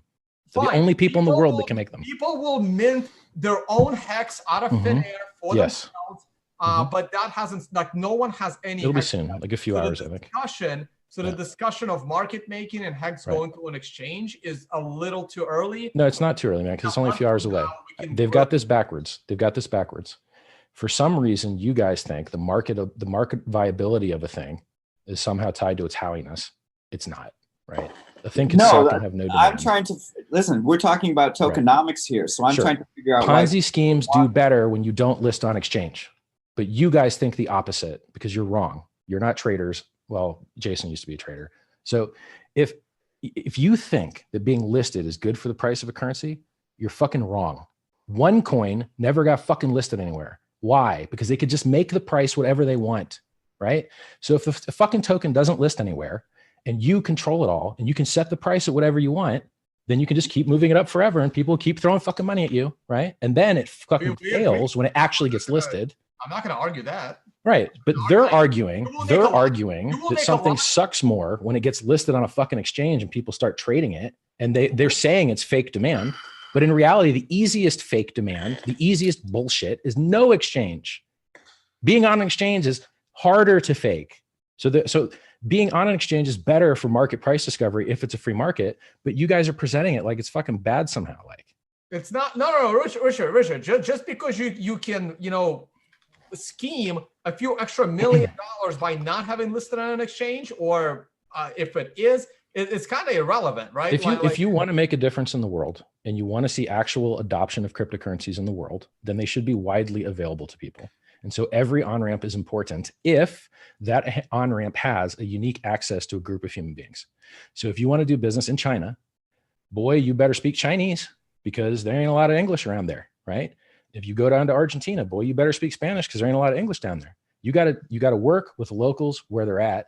And some exchanges have pockets of people that you might not be able to get to any other way. And if you want them to be able to benefit from the cool thing that you built that does innovative things that have never been done before, they got to get in front of their eyes. Right. So I see certain on-ramps as being better than other, but I see value in all on-ramps, right? And I see value in market price discovery. I don't see value in margin trading and annihilating people with fake price discovery. Like, hey guys, here's the Bitcoin price, but then we're going to create a derivative over here where we can just wick the price up and down, liquidate everybody forever, and we never even have to touch the real Bitcoin. Isn't that fun? Look, we made a little side game over here. Look, everyone can fucking liquidated forever. I'm not sure what your point is. I lost him too. Yeah, I'm making fun of you for promoting margin trading. I don't feel like any of my questions have really been answered today, and maybe that's because I'm not familiar with the project. I just learned about it. Give me one last chance before you go. Give me one question. One last chance. So I understand that you're trying, you're trying to distance yourself, and that's fine. And I understand why. I've represented founders of cryptocurrency projects. Why don't we just stop talking about me and talk about the software? Like, fuck me, right? Like, listen, it's been a pleasure. Hold on. Bill, pleasure, everybody. Bill, bye, Bill. Give me 1 second here. Richard, you asked him to ask you a question, and he was trying to give some background to that question, and you interrupted him, which is why Bill got a little frustrated because he's felt like that all day. I'm sorry I offended you, Bill. No, well, it's okay. Why don't we do this by text next time? That's terrible. Then you'll have more time. No, it's always like. What I'd like to do is, it looks like I'm getting gangbanged 3-on-1, but I'm not giving people enough time and shit. Like, okay, all right. No, you asked him to ask you a question, right? I came on with 2 lawyers and a pseudo lawyer who has a show about scams all the time, accused of being the world's biggest scammer, right? And I think I'm doing pretty fucking well. I'm pretty happy. Your project it's got all of the indicia of a scam. I like your Cialdini pitch. I haven't read them much, but I do have an NLP Master Prac cert, so maybe some of that shit wears off, right? Well, you want to save people, you have to outcompete the scammers for the people's money. However, you'd also agree and I'm going to put the regulator hat on, okay? Okay. The regulator wants to save people as well. Sure, good. And it's his job. And the regulator has a couple hundred years, if not more, of jurisprudence going back to England, of which we here in the United States have adopted their jurisprudence as well. Of what have you heard the term blue sky law? I have, and I know the difference between civil law and common law and everything. I'm a hobbyist. So the blue sky law, for those that are watching, was developed as the first securities law before the Securities Acts of 33 and 34 were enacted after the Great Depression. And what the laws referred to as the common base of law prior to statute, prior to codified law, that handled scams that promised everything from the ground to the blue sky above. And that became known as blue sky law. And so when you promise 10,000 times returns from a regulator standpoint and from the face look at it, that looks like a blue sky promise. Yeah, because, if you don't look into it looks like every other scam. Well, because in the traditional financial markets, anything over a 3% promise was generally considered to not be prudent. It looks like a scam. I know that. I'm aware. Right. So if you look at the websites, if you look at the promises, if you look at the way that things are set up, it looks on like the surface, this looks like a scam. Okay. Yeah, I agree. So we're taking that information, and you said we're lambasting you as a scammy guy. Look, that's the information you guys we have have. been friendly. Listen, right? You guys have been. I'm just fucking with you. Mentioning the 3-on-1. I think that you've been pretty fair. So let's the difference between can and will. If I say to you, cryptocurrencies can go up 750,000%. That's true because I've seen them do it. But if I say a specific cryptocurrency will go up 750,000%, I don't know about that shit. How do you know? You know the future? Wow, that must be a cool skill, right? Sure. So that change of difference between can and will is a difference between break the law and not. Actually, it's not. Okay. It's not. And that's only, and that's because there's decades of a phrase that's been, first used in lower courts and then all the way up to the Supreme Court here in the United States. It's that the securities law shall be liberally construed to affect the most protection possible. And I paraphrased, but the point is that so you better stop. You better protect these people from running the code that they choose on their computers, man. You better make a law against that shit. Let me finish. You better make cryptocurrencies illegal, actually, because a lot of people getting wrecked out here, man. Bitcoin went down 85%. Richard,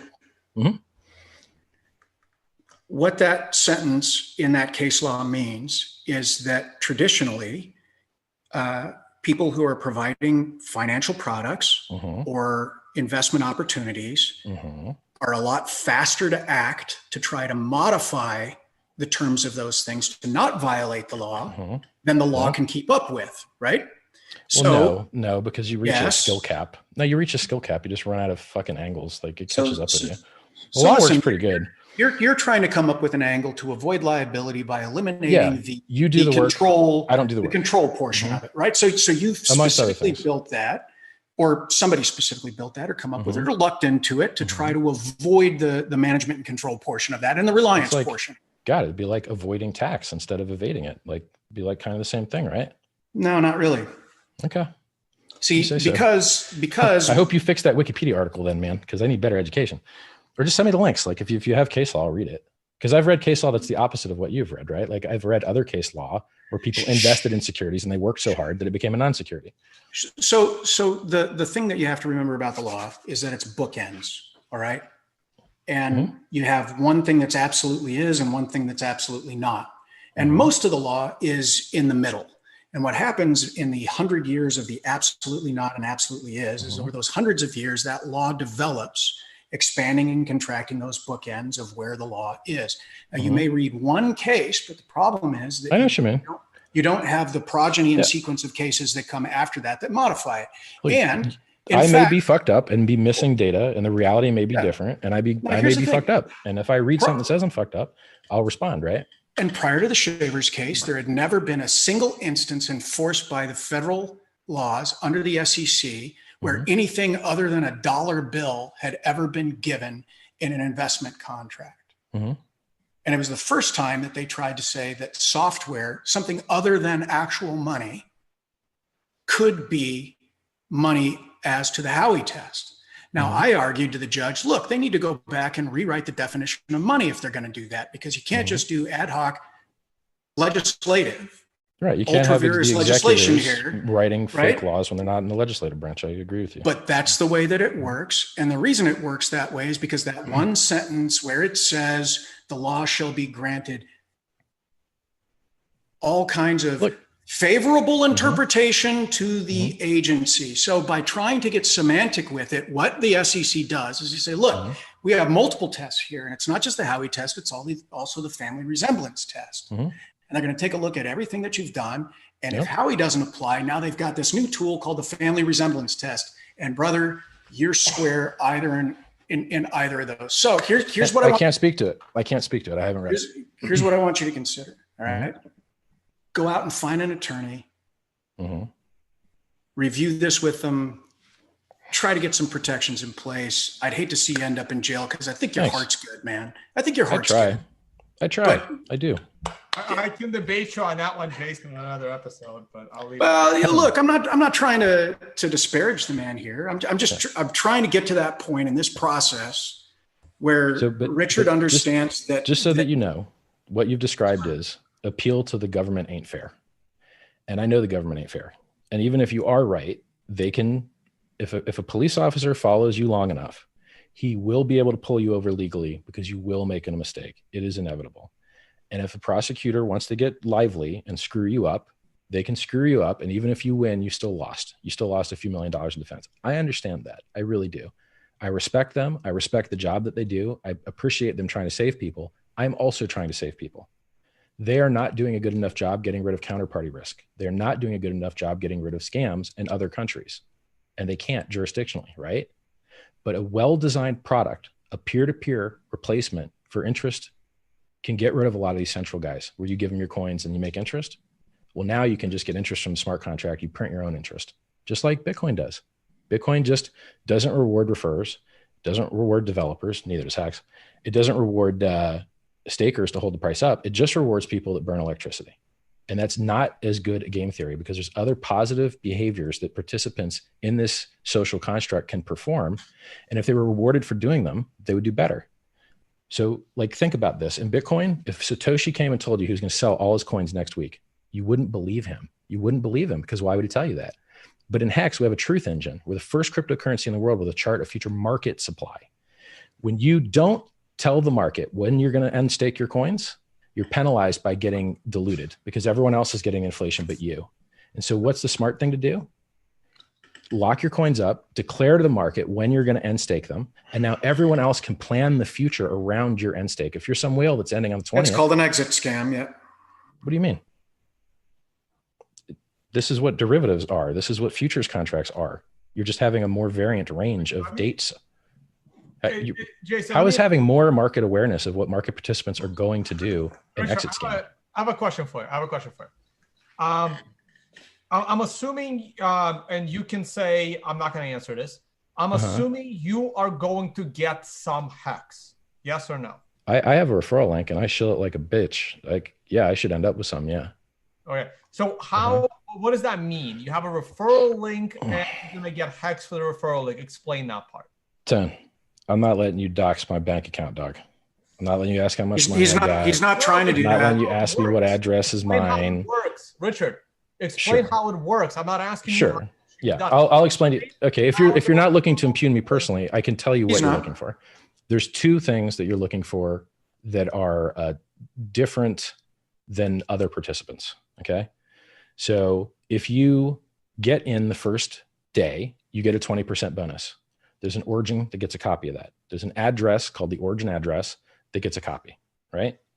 Now, technically, well, I guess technically it gets paid instantly, but the flush address is different. Like, are you talking about what other coins call a development fee or a dev wallet? No, because that anticipates work. It's different. No. Just by analogy. Well, Richard. No, it implies work. Hold on. There's a certain class of behavior by an entity that earns that thing by performing a behavior. There's nothing, no relation. Richard, the point I'm making is that what you've described is what some other people might say is similar to the function of a dev wallet, which is based on minting activity. A certain percentage or portion of that minted coin goes immediately into a separate wallet simultaneously or under a certain period of time. If you want to think that's what it's similar to, you go ahead and think that. I'm going to explain to you what this does. Great. So you can make all the analogies you want. All right. So go ahead. Jason, I want Richard to answer this question. I'm not asking you how much. I'm just asking how. How does Richard Heart plan to acquire Hex? Explain I don't tell you. I don't tell you anything about any of my finances. I don't tell you what I ate for lunch. I don't tell you what color my underwear are. I don't tell you who I'm dating. I don't tell you almost anything. And this is in that set of things I'm not telling you. How? I'm trying to answer you the question. How about I answer the question and we leave me out of it and there's just some other person. And you can, if you want to, in your brain, imagine it's me, you go ahead and do that. There's an origin address and there's a flush address. They make all the money. I want to tell you how much money they make. If you stop interrupting me and going, but you, Richard, you. No, let me explain the system to you. And you can picture a Richard mask on the guy if it really gets you off. Okay. Let me explain the system to you. It's important, right? There's an origin address. It gets a copy of bonuses. If you claim the first day there's a 20% bonus, it gets a copy. It inflates the currency, right? It inflated the currency to give you your bonus and inflates the currency to give the origin address its copy. If you refer somebody, they get a 10% bonus, currency inflates. You get 20% to refer them. On top of it, it compounds to 32% total that the currency inflates. Origin address gets a copy of that, right? Now, after the first year, all this shit goes away. There's no more referrals after the day 352, I think.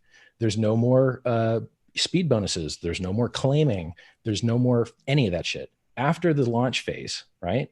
The only thing there is a maximum of 3.69% inflation, which actually will end up being a lot lower than that for two reasons. One, the inflation is only paid at the end of a stake. And from what people have been telling me in chat rooms, they plan to stake for 10 years, 5 years, 4 years, 2 years, long time frames. I haven't seen anyone state that they're going to stake for days. I haven't even seen it, right? And if it's the case that this inflation is only going to come out many years down the road, it'll push the inflation rate up in that phase. It'll lower the inflation rate in this phase, but overall, it'll actually be lower over the whole thing because you need early inflation to compound, right? Because that's how it's calculus. If you get more growth earlier, the rate of change raises, right? So like, what do we have? A very simple system that pays stakers instead of miners after the launch phase. That's all you have. But during the launch phase, you need to kickstart onboarding by rewarding people for good behavior, like telling other people, like Tesla does, like Amazon does. Single tier referral program, not some multi-level marketing bullshit with a bunch of middlemen in a fucking pyramid. None of that. Same thing Amazon does. Same thing BitMEX does. Same thing half of the referral links you promote does. Same shit, right? So origin address gets a copy of the inflation from rewarding people that do the referring. It gets a copy of the speed bonus increase. And if you late end your stake or you early end your stake, that gets split between the origin address and the stakers. And that's it. Now there's a flush address. What's the flush address get?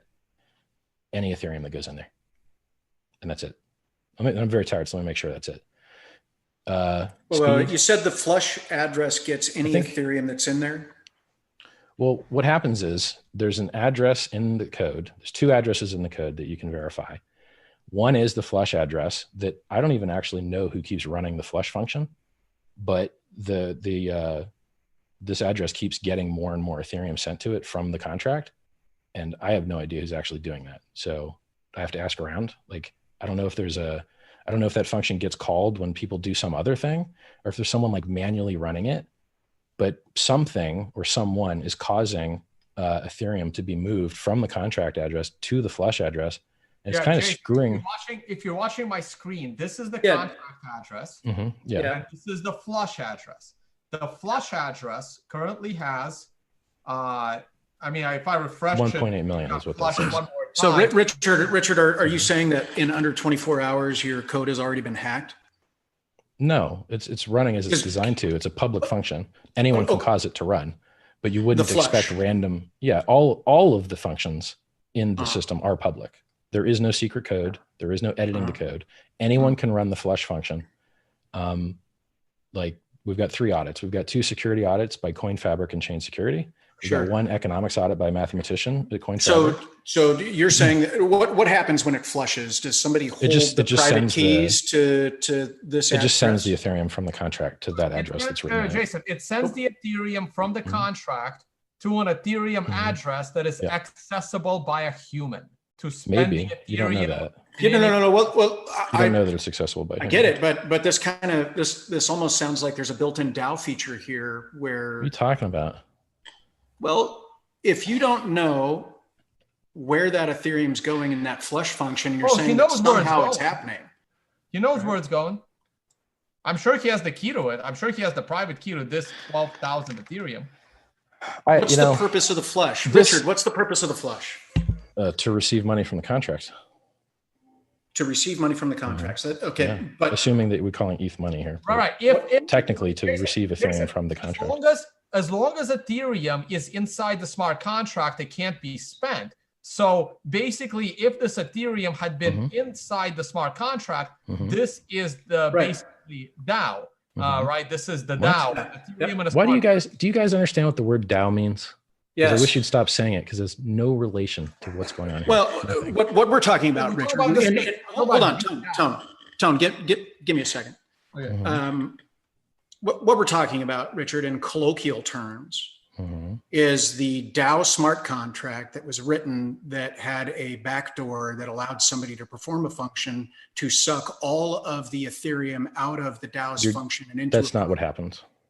You're saying that it's flushing, so first of all, sure why. So the Slockit company that wrote the DAO contract had a re-entrancy bug, and the re-entrancy bug was abused at first by someone else who was breaking the social niceties of it, but was abiding by the rules of the code. And at that time, the Ethereum network advertised itself as choosing the rules of the code over human rules.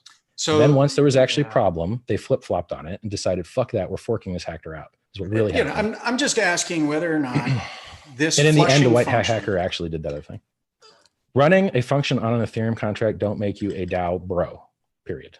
You're not. It's not right. Jason, this flush thing is built in by Richard's developers, and what that means is at the moment, Richard and friends have access to 12,000 Ethereum, and they don't yet have access to 2,500 Ethereum. But if you, Jason Cyber, can hit the flush button, which you could if you download open source code, you will just give Richard an additional 2,600 Ethereum to do whatever he wants. Do you have any evidence of someone? Do you have any evidence that key even exists? No. No, but I don't have the evidence that it doesn't exist. The assumption is that unless you have publicly go Wikipedia burden of proof and Brussels teapot. Richard, don't get around this. Unless you have publicly declared that this Ethereum is being burned and no one has access to it, I will forever assume that you are the sole owner of this Ethereum, and so will the law. Trust me. Feel free to do that. Feel free to do that. You can imagine whatever you want, man. Like, go ahead, right?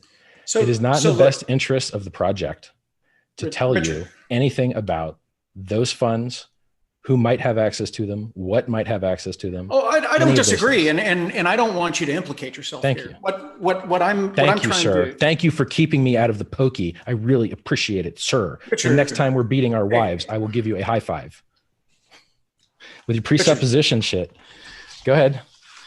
So look, I also don't want you to incriminate yourself, sir.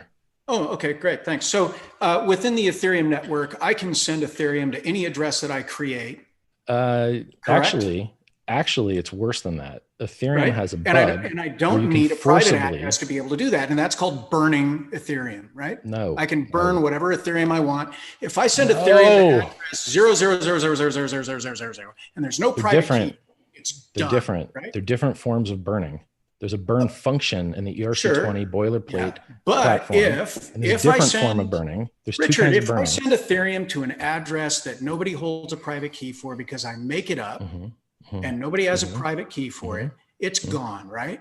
It's very likely until a new form of computing exists that uses not matter and not time. Sure. Yeah. So the question assuming, now hold on a second. Since we're going to be specific here, this assumes that your random number generator and your elliptic curve software was not buggy. And we have seen that shit often is buggy. So even though you think you're the only guy that created that key, in reality, it might not be the case.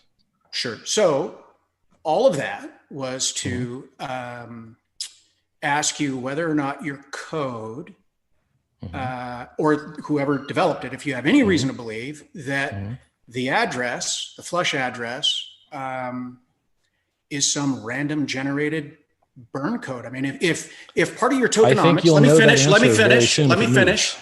Someone spends it wasn't burnt, right? Hold on. Easy. Because just like other projects where they have, as part of their tokenomics, that they bring in either Bitcoin or Ethereum. I don't think you should burn tokens because that shit sounds like a security to me, bro. I don't think you should burn tokens. It sounds like you're offering someone some fucking work. No. You're pumping the Ethereum price. That's what you're doing if you burn Ethereum. You're pumping the Ethereum price. No. Look, what I'm getting at, if you'll let me, is there have been projects that have stated that their token has value because they are going to receive some form. Yeah, I can list them to you. BNB did that, and then they changed and the then white they paper send to them to redact a, it. and then they send them to a burn address in order to say this is what value this has. So I'm asking you. I know Counterparty did it and burnt 2,000 BTC, and I know BNB I'm asking you if did it that's what this function is. I'm telling you fucking no. I'm telling you no. I'm not doing that because that shit would make it more of a security. And what type of the tragedy of the commons sucks. Because you lose to try and make the world a better place.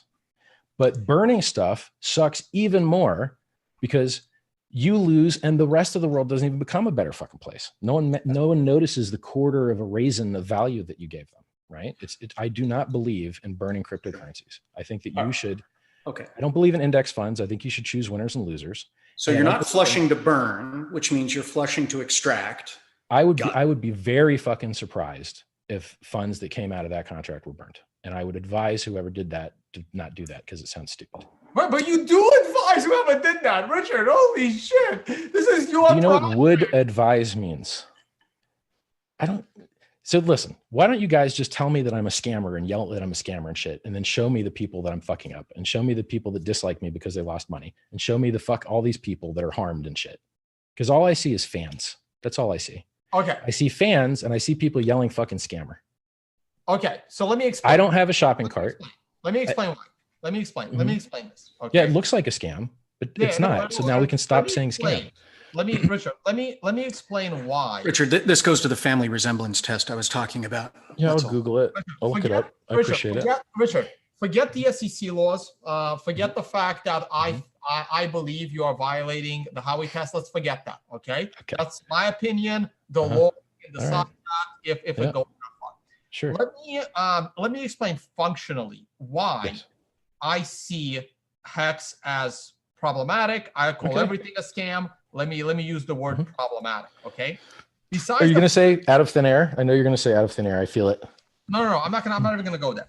Besides the fact that I have always stated that you can't replicate the decentralization of Bitcoin, and that is why every other, if it's not Bitcoin, it's a shitcoin, and it's a shitcoin that will fail. And so here's what you have going for you, right? Here's the only good thing about Hex. You haven't come up with some bullshit use case like this is a token to be used to save on fees inside my exchange. Okay, it's all bullshit. Well, I mean, actually, that one's probably not bullshit. Actually, coupons exist, airline miles exist. But miles aren't like openly traded for price discovery by 12-year-olds. Yeah, I agree with that. I agree with that. Anyway, so you have stated from the beginning that you are basically creating a better version of Bitcoin, aka better money for the world, which will have a little different, but a lot of it, but most of that, sure. The general idea, right? So basically, Litecoin tried to do this, Monero tried to do this, Dash tried to do this. So basically, how hard did they try though? They didn't do anything. They didn't do anything. They changed the proof of work. That's all they did. Richard, we're not going to talk semantics here. Just on they didn't do anything. Litecoin just changed the proof of work. They didn't even try. Fine.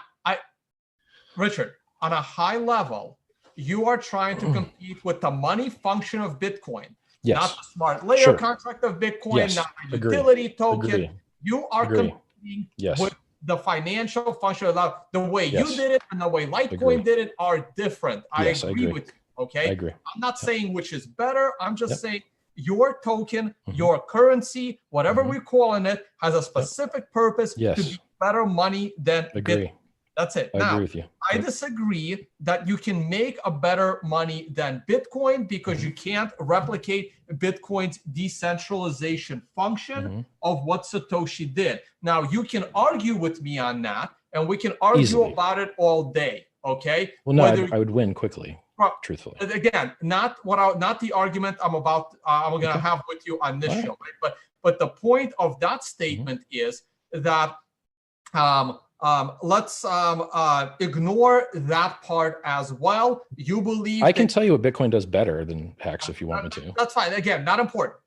Okay. Here's where I have the big problem with this project. Okay. Now, let's say me, I'm going to talk about myself, right? If I wanted some hex, right? I have two ways of getting that hex. I can either use my Bitcoin in order to get 10,000 hex per Bitcoin that I own, that I want to, use, let's say, or I can send in Ethereum into a smart contract that gets flushed into usable Ethereum by people, okay? And that's how I get the hex. Now, if I recommend people, close enough to accurate, sure. Right. Yeah. If I recommend people, I get bonuses on the hex that they buy, and that hex. But I wouldn't use the word buy, but sure. Okay. So here is where I have a fundamental problem. Now you're gonna disagree with me, so let me finish my statement. My opinion, and yes, I am claiming this to be opinion, that the address that the Ethereum gets flushed into is solely controlled by you. Now, I could be wrong, but that is my view of the situation. You get to keep 12,000 Ethereum, and if Jason wasn't lazy, he would hit the flush button, and he would give you 2.6 thousand more Ethereum to potentially use. Now, because you get to keep all of this Ethereum, in my opinion, that means that it doesn't matter how much hex you buy.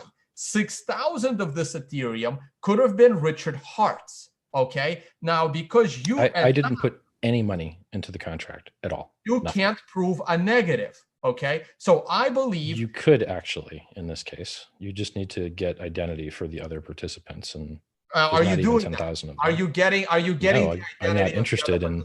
I'm not interested in violating people's privacy. Okay, so because you are not getting the identities of the people that have sent in 14.8 thousand Ethereum. I don't know why I keep saying sent in, but go ahead. Into the smart contract. Because you are not getting the identity of the people, God knows how. Hold on, Richard, you want to get into semantics? Not really, no. We're bored of it. Well, you keep saying you don't disagree with sent in, but I have let me finish. Let me finish. When I transfer Ethereum from one address to another, do the majority of the wallets that execute that function have a send button to do that? Yeah, I think so. Sure. Great. So Tone's saying sent is correct. So why don't you just stop interrupting and worrying about the fucking semantics? You don't hit the fucking send button. You don't hit the send button. No. So when people send into the contract out of an exterior wallet, you hit the enter button and run the XF join lobby function. Yeah, but I still have to send Ethereum somewhere, yes? You guys use your words. I'm not going to, go ahead, use your words. I won't want to interrupt you. Hey, listen, Richard, you've been interrupting everybody today with your semantics, trying to avoid the issues. So I'm just giving back to you. I'm anal on semantics. This is amazing. No. Listen, I've been trying to use generalizations today. Richard, why don't we just get to whether people are going to get fucking wrecked or not? Okay. Right now they look like they do. All this legal bullshit, right? Richard, the only way most people don't actually give a fuck about that. Richard, here's what frustrates me about this. You're saying you paid for a contract to be developed. Right? Yeah. And that contract right now has what, 1.85 million dollars. That's the flush address, bro. Okay. That's not the contract. And here's right. I'm sorry. Okay, Jason. Let me finish, Tom. Let me finish. I'm going to put them side by side. So he doesn't get you on these ridiculous semantics. Okay. Thank you. All right. Do you think anyone is under the assumption that they're not losing something that they like? Do you think anyone is under the assumption that Richard, they're not losing their ETH to get something else? Richard. People are giving up something for something else. What's the fucking problem? Absolutely. What's the problem? The problem is you are promising. Nope. Yes, you are. Promising shit. You are promising. I'm using legal words here, and these are the words they're going to use against you. You are promising that they are going to get something in return that is valuable for them giving you their Ethereum. And here's what's going to happen. I have no idea. Here's what's going to happen, Richard. None. I have no idea. You've only said it's only going to go up 10x. But it doesn't even have a fucking price. It's not even on the exchange. How are you telling me I'm predicting price when there's not even a chart to look at? Because nobody would ever say, oh, if you have one Bitcoin, you're going to get 10,000 hex and be able to use in their little feeble minds that you assume that you have to protect them from their own money, that there's a relational value between the Bitcoin they're giving up and getting some form of value here, or giving up Ethereum and giving up some form of hex, that nobody's ever going to say, oh gosh, there's a relational value between these. And nobody's going to take a single look at any video that you've put up and said Ethereum's gone up here and connect the dots that you're suggesting to them, that because Ethereum went up over time, that hex is going to go up over time. And these are all the arguments that are going to be made against you, all right? And in the understand meantime, that. Yes, appeal to government being obtusely stating that you don't know, or you refuse to say who has control over the Ethereum that's coming in, because you don't want to have the control element affixed to this contract to avoid securities law. But at the same time, it's deniability, or your attempt to deny that you have private keys to that. So when they go to do an asset freeze, or when they go to have you disgorge funds, you're going to say, I don't have private keys. I'm telling you very specifically. All of these masked things reek of a ridiculous amount of fraud, Richard. I'm sure they do, because they seem similar to what fraudulent people do. And I'm telling you the reasoning why I'm doing right now that are different than the reasons all these guys that are sitting here in the troll box or whatever it's called. So would you feel better? So let me ask you a question. No, let me finish. Feel better all these people that you were taking their money. Would you feel better if I told you had the keys? Yeah, I would. Why? Why? I think you just incriminated yourself by doing that. So maybe that's making asking you a hypothetical question doesn't incriminate shit, bro. I'm asking you a hypothetical question. It's a very useful hypothetical question, so you understand. And here's let me. You want to know how much money other people have, and I'm asking Richard, you why. You want to know why I want to know who has it? Yes. Because I want to make sure that it's not going to some terrorist organization. I want to make sure that you're not funding somebody out there that's going to do harm. These are the whole reasons for AML KYC. Right. Okay. And you realize, and you're sitting there with a smug look on your face. You realize that AML KYC does not apply to all humans, right?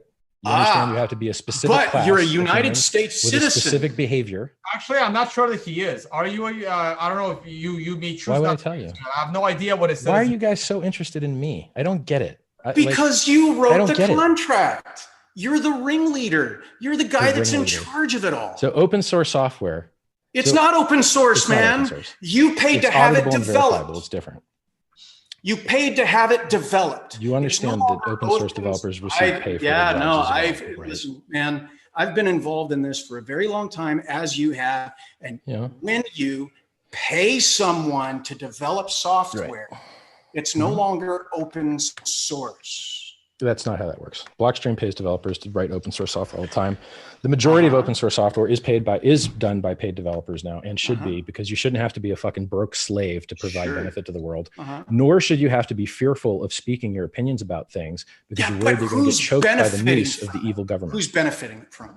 Everyone's benefiting from it. Because everyone got it. Let me put it to you this way: if this shit sucked and no one sent anything to it, who was harmed? Fucking nobody. Who did Satoshi pay to develop Bitcoin? I don't know. Some people say exactly. It's a team. He wrote it himself. The team wrote it themselves, right? Okay. You don't understand open source software, but that's fine. Do you know the difference between free software and open? Do you know the difference between free and open? This isn't about me. This is about you and your control. Well, I can teach you about open source software if you want to learn. You're not going to teach me open source software. Okay. Because tell me the difference between free software and open software. Go. I know and you don't. Richard, I understand where the disconnect is here. No, you think that you're smarter than me. Richard, you might be you're in a small approaching domain, this. But you're not in general. You're approaching this from one rubric, which is your belief of development code. You make false claims. I'm approaching it from the legal rubric of management and control is related to regulatory authority to control people in the United States or sales within the United States. Yep. Good. So, and tell me what manufacturer has to do with control. Tell me what manufacturer has to do with control. When you manufacture a firearm, do you have control of the firearm when you sell it?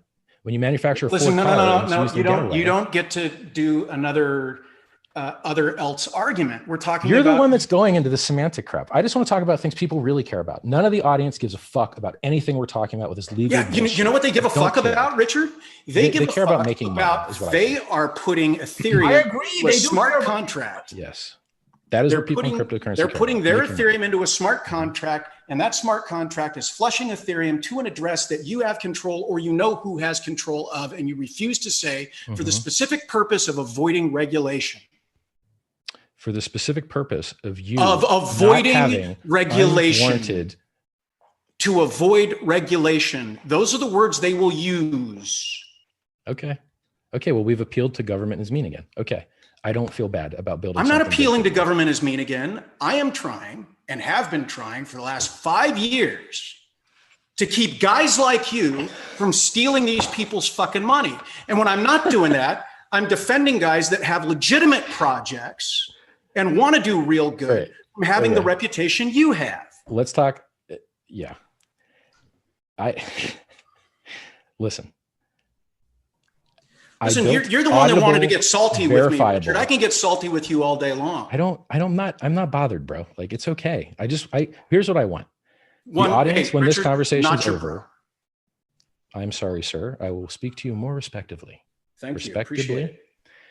If we want to serve the audience, we already have learned about 80% as much as we're going to learn from each other. The only benefit or merit that this conversation can have is to elucidate new ideas or new behaviors that might benefit the audience. That's the only good thing that can come of this, right?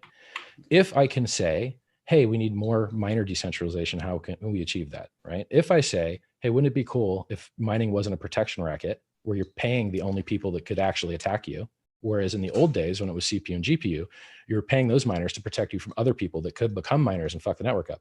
It's not like that anymore. Now it's actually a protection racket. When I explain something that's super, super, super important, like Ethereum is better than Bitcoin now, people just don't listen. I say Bitcoin had 2 critical vulnerabilities that were worse than anything that ever happened in Ethereum. Do you know what people say? They say, Gavin Wood used parity wrong on top of Ethereum and didn't write private. And so someone destroyed his contract because he didn't declare the constructors private. It has nothing to do with Ethereum. Gavin Wood sucked. His software sucked. He didn't write the word private. Ethereum worked fucking great. 5 of the top 11 market cap cryptocurrencies in the world launched on or primarily use Ethereum. Hold on. If Ethereum is so great, why does it take one afternoon of CryptoKitty trading to bring it to a halt? It's all blockchains because you trade scalability for censorship resistance. Every blockchain makes that trade-off. Yes. No, I get it. Yeah. So what happens when somebody wants to trade their hex and they can't get it out because Ethereum is blocked up with the next CryptoKitty? Well, they can raise their fees. Even Charlie Shrem, when he was going to launch the first ERC-20 based security, which is Main Street Investments, even he said that Ethereum was not the platform he wanted to do it on. He's wrong. You guys are all wrong. It's 5 out of the top 11 cryptocurrencies. Period. It's not about it's not about currency. It's about technology. That's what I'm talking about. It's got more developers. It's got a bug bounty program. It's never had an inflation bug. They actually fork in new cool stuff because they're not locked up with consensus. You can mine it and participate in the network if you have a GPU. They get rid of ASIC miners, right? You've made all these arguments before, Richard. Yes, and they're all better, and then you ignore them like they're not happening. And Tone says decentralization, and it's more centralized than Ethereum. No, hold on. When's the last time you ran a full node on Ethereum? Never. When's the last time I ran a full node on Bitcoin? You don't? I guess recently, yes, I did because UTXO snapshot. But in general, no. Yeah, and do you realize running a full node doesn't mean anything if you're not actually watching the config file and actually making sure that the rules that you chose are being enforced, or maybe perhaps compiling the code yourself? Just double clicking someone else's exe doesn't mean shit. I got another question. Why did you choose to if you think Bitcoin sucks so much, why are you letting people collect hex by snapshotting their Bitcoin private keys as opposed to their Ethereum keys? Colloquially called an airdrop. The reason that I don't like the airdrop term, airdrop means someone else gave you something. I can't possibly give you anything. Only you can give yourself something by having these private keys. I can't give it to you. And when you stake your coins and burn the coins, I can't stop you from doing it. And when you make a reward, I can't, there's nothing I can do to affect it. I have no fucking effect or control over it whatsoever. The complaint is going to call it an airdrop. So, well, the reason I don't want to call it an airdrop is because the United States, you're fucking taxed on your airdrops, aren't you? Right? No. And you're taxed on your forks, aren't you? And wouldn't it be cool if this wasn't an airdrop and a fork, right? And then in your jurisdiction, you might have preferential tax treatment. Yeah, they're going to call it an airdrop. Well, and just adding, I can only do the best I can do, man. I know, I can try to fucking make a better thing, and then they can try and make it worse. You can't semantically, by adding one little function or claim it's one thing and not another, rewrite the laws. That people have tried to do this for not true. Thousands of years have been trying to get away with modifying or getting around the laws. And you think that you think that you're somehow the most creative guy in the world because you're not going to call it an airdrop, because you say, oh, well, you have to plug an address in and you actually have to push work, so it's not an airdrop. If the difference between assaulting someone or not is an inch. Okay? No, actually, it depends on the law. Battery then, whatever, right? The difference between legal and not legal really is a fucking razor's edge quite often, right? Mm-hmm. Like, you fucked that girl, did you have consent or not? Oh, you had medium consent? Well, let's consult the law book for medium consent. There's no fucking medium consent, right? A lot of shit is kind of binary, particularly since judges have to do this in a time reasonable manner. There's not enough of them. So, you know, when you say that this semantic shit doesn't matter, I would agree with you if the semantics was just a description of a behavior. But when I tell you a different behavior and then you yell semantics, that's not semantics. That's the core of the issue. Who has the control? Who has the control to mint the coins? Who has the control of the inflation? Who has the control? The fucking people with the private keys, who ain't me. They're you. And who enabled them to be able to do that? The control matters. But Richard, the enablement doesn't matter. The control matters. Commission the smart contract that controls all of those elements. Right. So then Bitcoin developers are securities vendors, right? No. Or Ponzi schemers are actually partnered up with Microsoft because Microsoft sold them Excel. No. You can't just extend right. Obviously not. I agree with you. Yes. Because you gave someone some software and they fucking used it doesn't mean you're responsible for everything they do in their fucking life. People have to be responsible for their own behaviors. If I give you a pencil and you start jabbing yourself in the face with it, it ain't because I gave you the pencil, man. I can't believe you guys are libertarians. Like, whose fucking side are you on?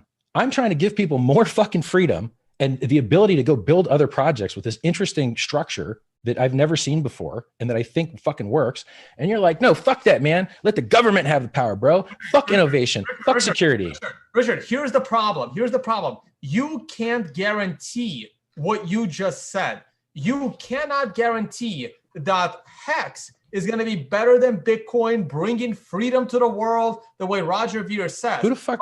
I can't guarantee anything. Why would I be in the guarantee game? I know. I'm saying you can't guarantee. No, but no one can. No one can guarantee software is going to work right. This shit's buggy as fuck. But here's what we can guarantee. The fact that you just made 16,000 Ethereum, $2.4 million. We can guarantee that you made that because you have the keys to the flashed address. And for fun, how many hours did that take, man? How many hours did that take? This Ethereum is actually yours to begin with because you want the maximum amount of Hex so you can dump it the moment it hits the exchange to make more money. Well, we don't know that, Tone. You don't know that. That's speculation. It's not only speculation. It's the exact opposite of what the whole fucking project is designed to do. And neither can you. Yes, I can, because we invented the truth engine with trustless fucking interest where you declare when you can dump. No. You declare when you can dump so you don't get diluted. You get the inflation. If you're an average... Richard, I can't prove what I just said, and you can't prove that it's not true because you didn't KYC the people sending in the Ethereum. That's why you can't prove your negative, and also why I can't prove mine. I'm describing to you the unique benefit statement, core differentiating feature that this cryptocurrency has, this auditable, viewable, fully fucking functional, awesome ass product that a shitload of people are using right now and fucking loving it. I'm describing it to you. What? I'm just the product doesn't go in the chat room. Go in the chat room. There. How are you going to claim Go in the chat room. Go in the chat room and ask people how they're feeling. People are loving the fact that they're sending in the Ethereum and waiting to get their Hex. This is what they're loving. Or guess what? For an expectation of profit. Let's talk about Ethereum real quick. You know that shit was an ICO when it launched, right? Of course I do. Yeah. Hold on. Wait. I want to set a very distinct timeline because, Tone, you and I have talked about this before. I'm 100% prior to launch, prior to the chain going active, am in agreement that the Ethereum ICO certificates, I'm calling them certificates, were securities. After that, the coins that came into existence post-launch, not the swapped coins, but the post-launch coins, those themselves not securities. Sounds reasonable. I don't have a problem with that. It sounds reasonable. You guys have to understand that like judging things to be securities or not really only serves the purpose of choosing which regulator is going to fuck you up or not. Like cryptocurrency has got a lot of regulators who could throw their hat in the ring and fuck with it if they wanted to. As a matter of fact, more than almost anything else in the entire world. We're kind of lucky that the CFTCs kind of take the lead on it because they seem to be the most friendly. Kind of lucky about that. And I believe that all those regulators, they just want to make the world a better place by making it so that people don't lose all their fucking money by being scammed and being defrauded and being lied to. And if someone lies to you about something, then that should be punished, right? Like that person should be penalized and in prison and sanctioned or, whatever jurisdiction they're in. I don't support that shit. I tell you the absolute maximum amount of truth that I can tell you that doesn't harm what you're interested in. If I start to muddy up the waters and be lackadaisical, right, and start using sloppy language and look like a more attractive, meaty target to someone who wants to blow out a couple $1 million on defense because, he doesn't like my haircut or something, I don't know, right? How is it in anyone's best interest that occur? What am I going to be able to do? I get it. Yeah. And so just, I think that's probably for me, that's a good wrapping point because what you're saying. One question. Well, go ahead. Well, I was going to say. I just wanted to ask you a price question because you used to be a trader. Sure. Tony's a trader. I'm a fucking trader, right? So we're all three traders here. I put a poll up on Twitter because I was curious. I think I put up 2 polls. I put up one poll that was like, what do you think the return, the trading pair, like, so the most volume trading pair, right? I don't know which one it's going to be. I don't know where it's going to be, but at some point there's going to be some place that trades it and they're going to have the most volume and they're going to be the place that does it first. And they're going to have a candle on that day. And that candle is going to have a low and that low is going to be set in the daily. And then 183 days later, or 184, I can't remember which one I picked. I think it's 183. There's going to be a fucking high candle, right? And if that exchange is out of business, then we'll choose the second most volume one. What do you think the ratio is going to be in X, a multiple between the low and the high in 183 days of Hex? I have no fucking idea. And I was very interested to see what other people thought. And you guys don't have any legal risk here, right? Like if you make a fucking bad price guess, you ain't going to jail, right? No. Because we're not creating money out of thin air. Yep. Yeah, one of us has more risk than the other. I would agree with that. So let me ask you another question. You're not going to make a guess?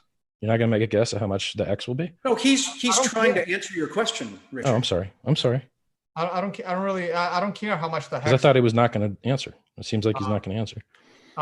It's irrelevant. You're a trader, man. Shouldn't you be able to guess what a shitcoin does in ROI? You study shitcoins. You have a show on shitcoins. Are you the world's premier fucking expert on shitcoin price charts? You want me to I want you to predict the price ratio. Yeah. You want me to guess the value? You can guess a negative return. You could guess 0.05, man. You can guess it'll lose 95% of its value from the first day of trading. Richard. It's just a fun game. Richard, in order to understand that, I'd have to understand what the opening day price is on day one. Yeah, I have no idea. To be right. Yeah. So you can't ask me to value day one versus day 183 because I mean, let's say for argument's sake that day one Hex comes out at 0.00000001 US dollars, right? And I'm going back to the Crypsy days and the the clone trading. And on day two, what's clone on day trading? 1? Is that like copy trading from 1 to 5? No. It's what Tone would call shit coins. Okay. Do you remember Crypsy? I know the fucker robbed a bunch of people in Florida. Yeah, that was Vern. So what you would do is if you were trying to figure out how Bitcoin works is you might clone Bitcoin, change it around a little bit, change the name, and go and put it on Crypsy. And that's really where the term shitcoin came from. But altcoin was derived from that because you could get a 10x pump by literally changing that 0.00000001 to 0.000010. Hey, bring those days back, man. I'd be okay with it. So, I mean, I want green candles, bro. I got the green candles here for a reason. No, Tone. I got a question. Go ahead. Yeah, but that's why I say it's impossible to be able to tell day one versus 183 because we don't know. Before that, I look at the ratios, right? So I was a Bitcoin maximalist forever. I fucking hated Ethereum, and I attacked it. And I leave my article up on Medium attacking it called 9 Reasons Why you should be worried, or 9 Reasons Why Bitcoin will always be better than Ethereum. And I leave it on Medium because everything I say and it's true. Bitcoin has some things that suck, and Ethereum has some things that suck. I'm aware of both of their sucks. I'm aware of both of their strengths. Ethereum, during that period, when it launched to its $1,500 high, in the pair from when you bought at ICO to the high was 4,500x. Mm-hmm. And if you bought on Kraken on the low, you've talked about this. It was 10,000x. Right. Yeah. Right. But Bitcoin didn't show anywhere near those returns. But I'm pointing out to you that currencies do have different maximum movements and different volatility spikes. And you can kind of guess like what sector it's in and what type of traction are they getting and shit. But here's the thing, right? So let's say today, if you use a basis, right? If you're a trader, you understand basis points. So does Tone. And let's just, for ease of numbers, let's say, and I'm sorry, I'm not going to look it up, but let's just say Ethereum is worth 100 today. Okay. Mm-hmm. And if that 100 Ethereum gets me 1,000 hex, right? My basis point is that $100 in Ethereum gets me 1,000 hex, right? So I think I could give you these actual numbers. I have a value point, right? At that point. So that's my basis. I'm into it for $100 in Ethereum. Yeah. And that got me 1,000. So in 183 days, in order to understand the price point differential, I'm going to have to take a look at the value of Ethereum first, and then take a look at the value of hex, and then understand the ratio between those. So to determine you can't just look at one and say that Ethereum went from this value to this value without understanding everything else that goes in between. I think we're having this conversation now because you think that this price is actually going to go up really high. No, I don't. I really don't. All right. Now I know. It's a good thing I asked. All right. Hey, I got a question. I got a question. Let's get back. I did 7 hours before, and I'll do fucking 10 hours now. I am invincible. I do not give a fuck. I will be on this microphone until you cry for mercy. Richard, why are you even fine? Not you. Why is there even a smart contract to collect Ethereum as opposed to simply rewarding Bitcoin holders or Ethereum holders, right? If you can do a snapshot of Bitcoin's private key, we could have included other UTXO sets into the top hash. That is correct. I will tell exactly why we didn't. I'm sure you could have done the same thing with Ethereum. Yeah. Yes, we could have. A smart contract even collecting Ethereum for hex? Can you answer that? Sure. My opinion is very simple. The design intention of this cryptocurrency is to appreciate. I can't program people to press a green button, but I can give hooks onto things that show to be proven to work in the world, like referrals. I can reduce supply, which is what Bitcoin does. Bitcoin has 2 fundamentals. It let you freemium onboard, double click an EXE, get some cheap ass tokens, and then boom, you invest. That's how Bitcoin got me. And it cuts its inflation rate in half every 4 years, 2 fundamentals. And we have basically the same kind of thing, right?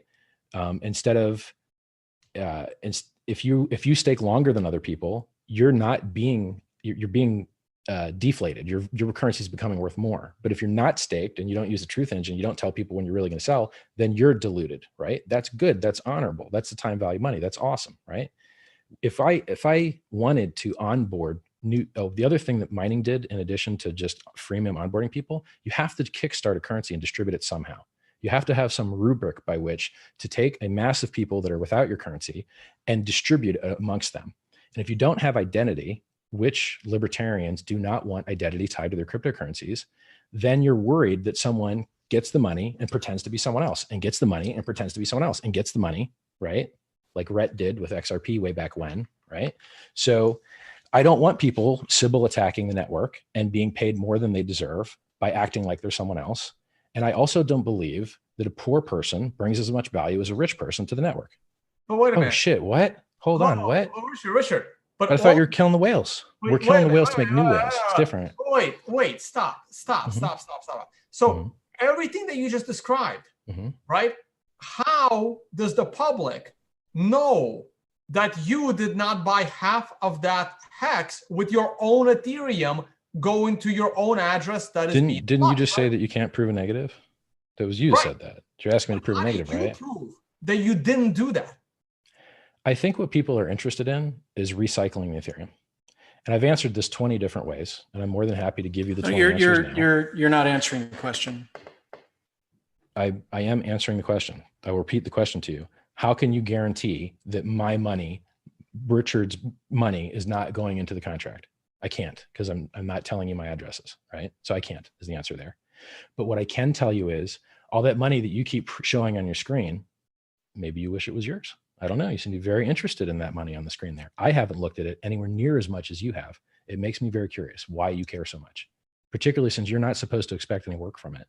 Why do you care what money someone else has that you have no relationship to, you don't know their identity, and you're not supposed to expect anything from them whatsoever? And the only reason you know the address is because you went to a website that had a disclaimer that says, don't fucking expect anything at all. That you're like, no, I won't expect anything. I want to expect more from this guy than other people that I meet. Richard, I think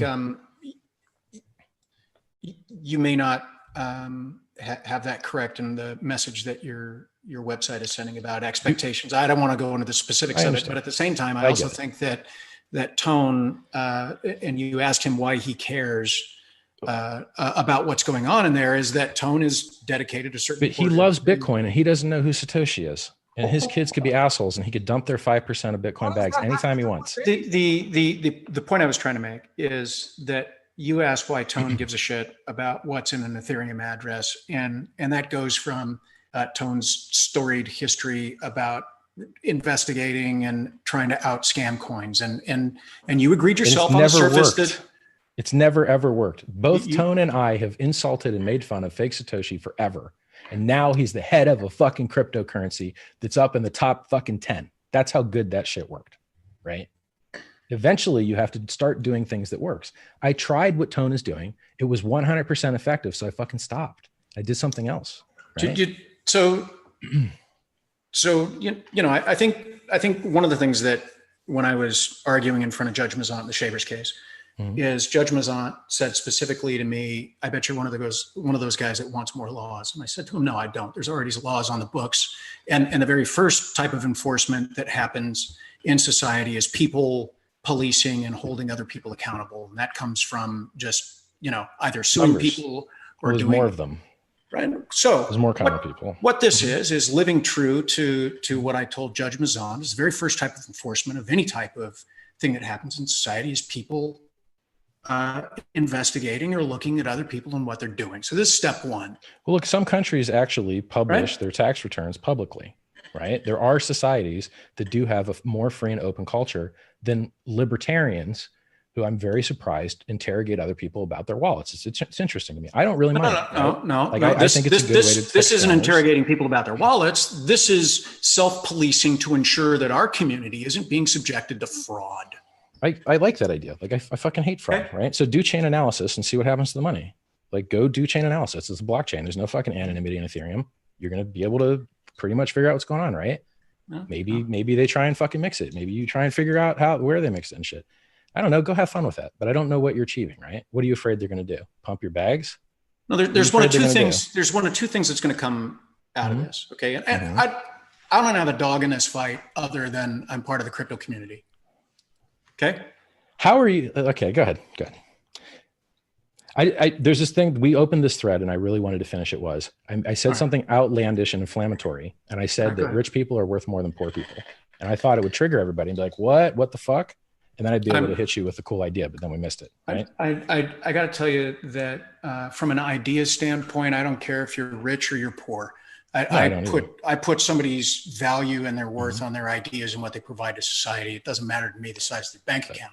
However, when you take somebody, and this is the thing, right? I mean, the reason we have all these exemptions to securities laws for accredited investors, is that the other, is that the regulating authorities believe that somebody who has a lot of money doesn't need as much protection as the little guy that does. I agree with them.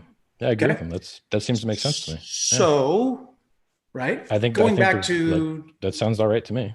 Right, because the little guy, percentage-wise, when it comes to the ability, the resources of the little guy to be able to survive day to day, make rent, buy coffee, put food on. They have a totally different risk profile. $1 is a different percentage of somebody that has $1 million in the bank. It's fuck you money or it's not. It matters. That's how I grew up. You're one accident away from being homeless. Oh, you got a medical problem? You're homeless now. Right. There you go. It's not nice, right?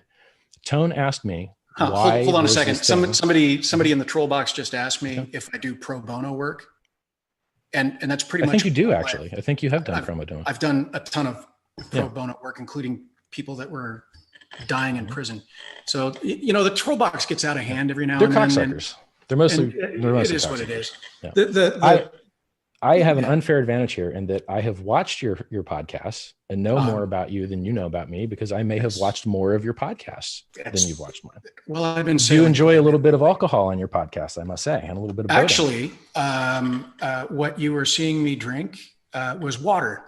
I was sober for 16 years. I didn't start drinking again until April of this year. I quit drinking it feels like about a year and a half now, I think. Yeah. No. See, anyway, let's let Tone get back in. The point was, BCH rewarded Bitcoin holders by their balances. Bitcoin rewards hashers by their hash rate. Everything in cryptocurrency is a meritocracy based on power. Richard, my original question was, what is the reason? Is there a technological reason? Is there a functional reason? It differentiates.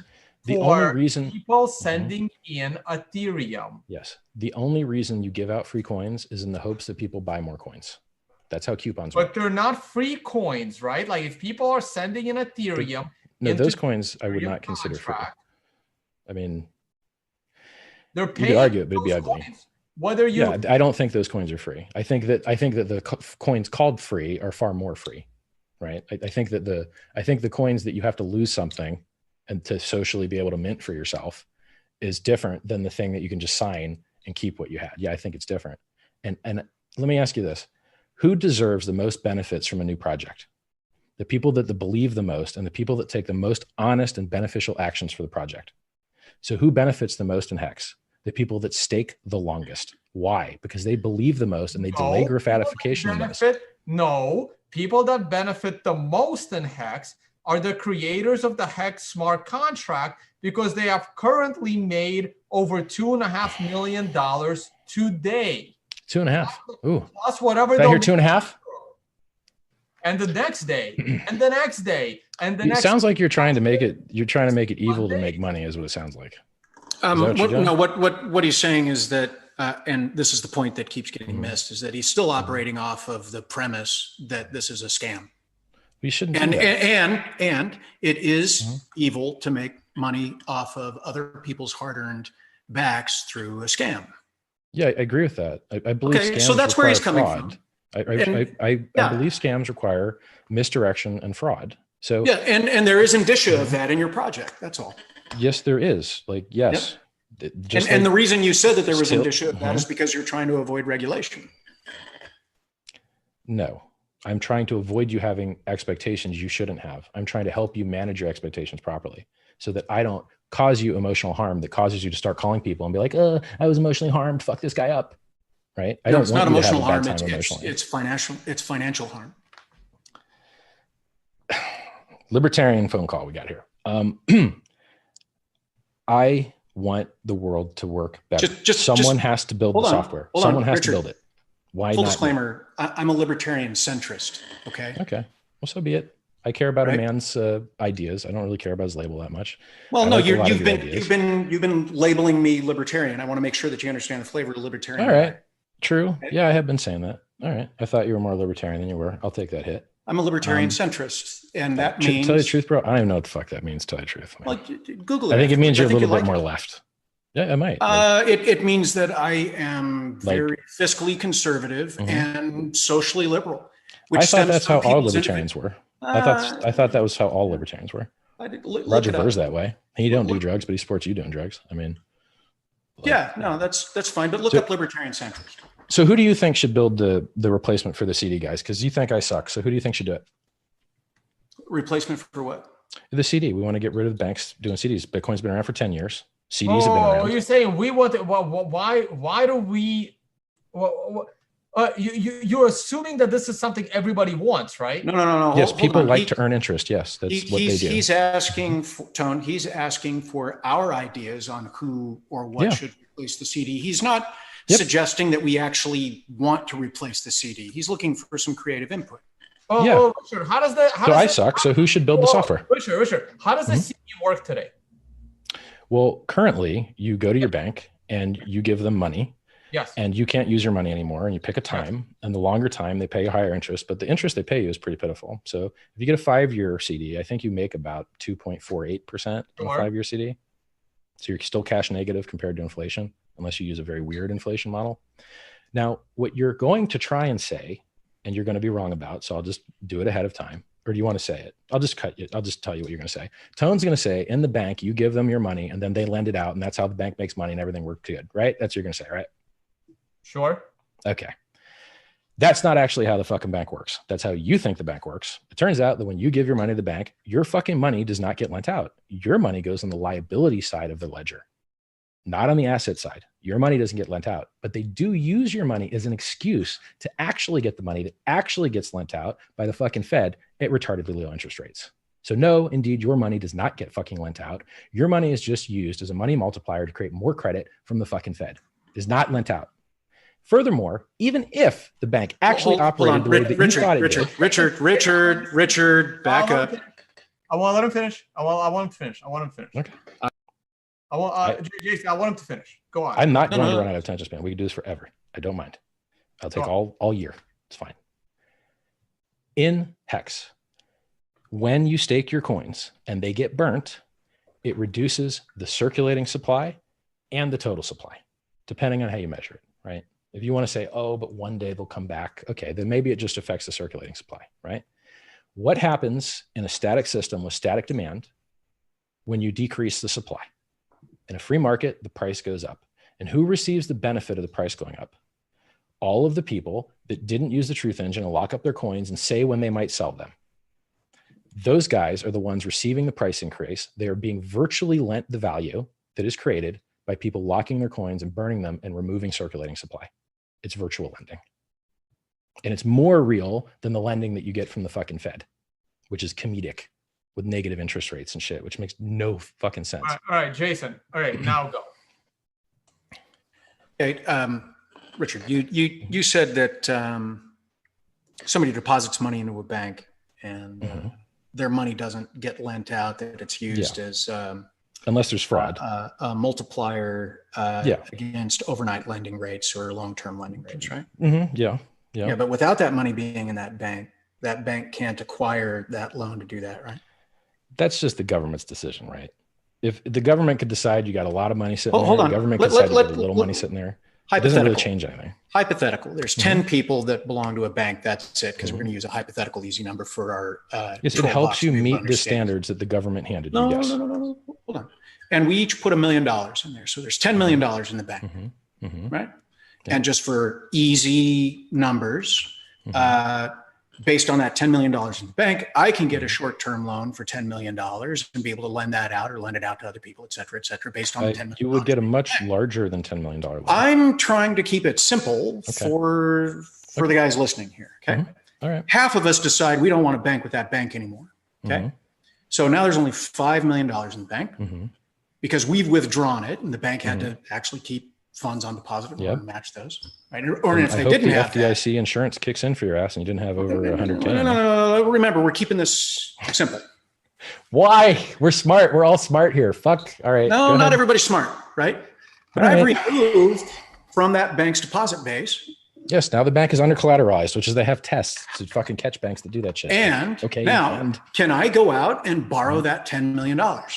Or am I limited now based on the deposits that are in the bank? When you say, can I go out, are you the bank in this example? The bank, yes, as the bank. Can the bank go out and still get that $10 million? Yes. No, they can't because they don't have the collateral to do that. Bullshit. You think banks don't get loaned money when they shouldn't? That shit happens all the time. That's why, you can get a loan as long as someone's willing to fucking give it to you.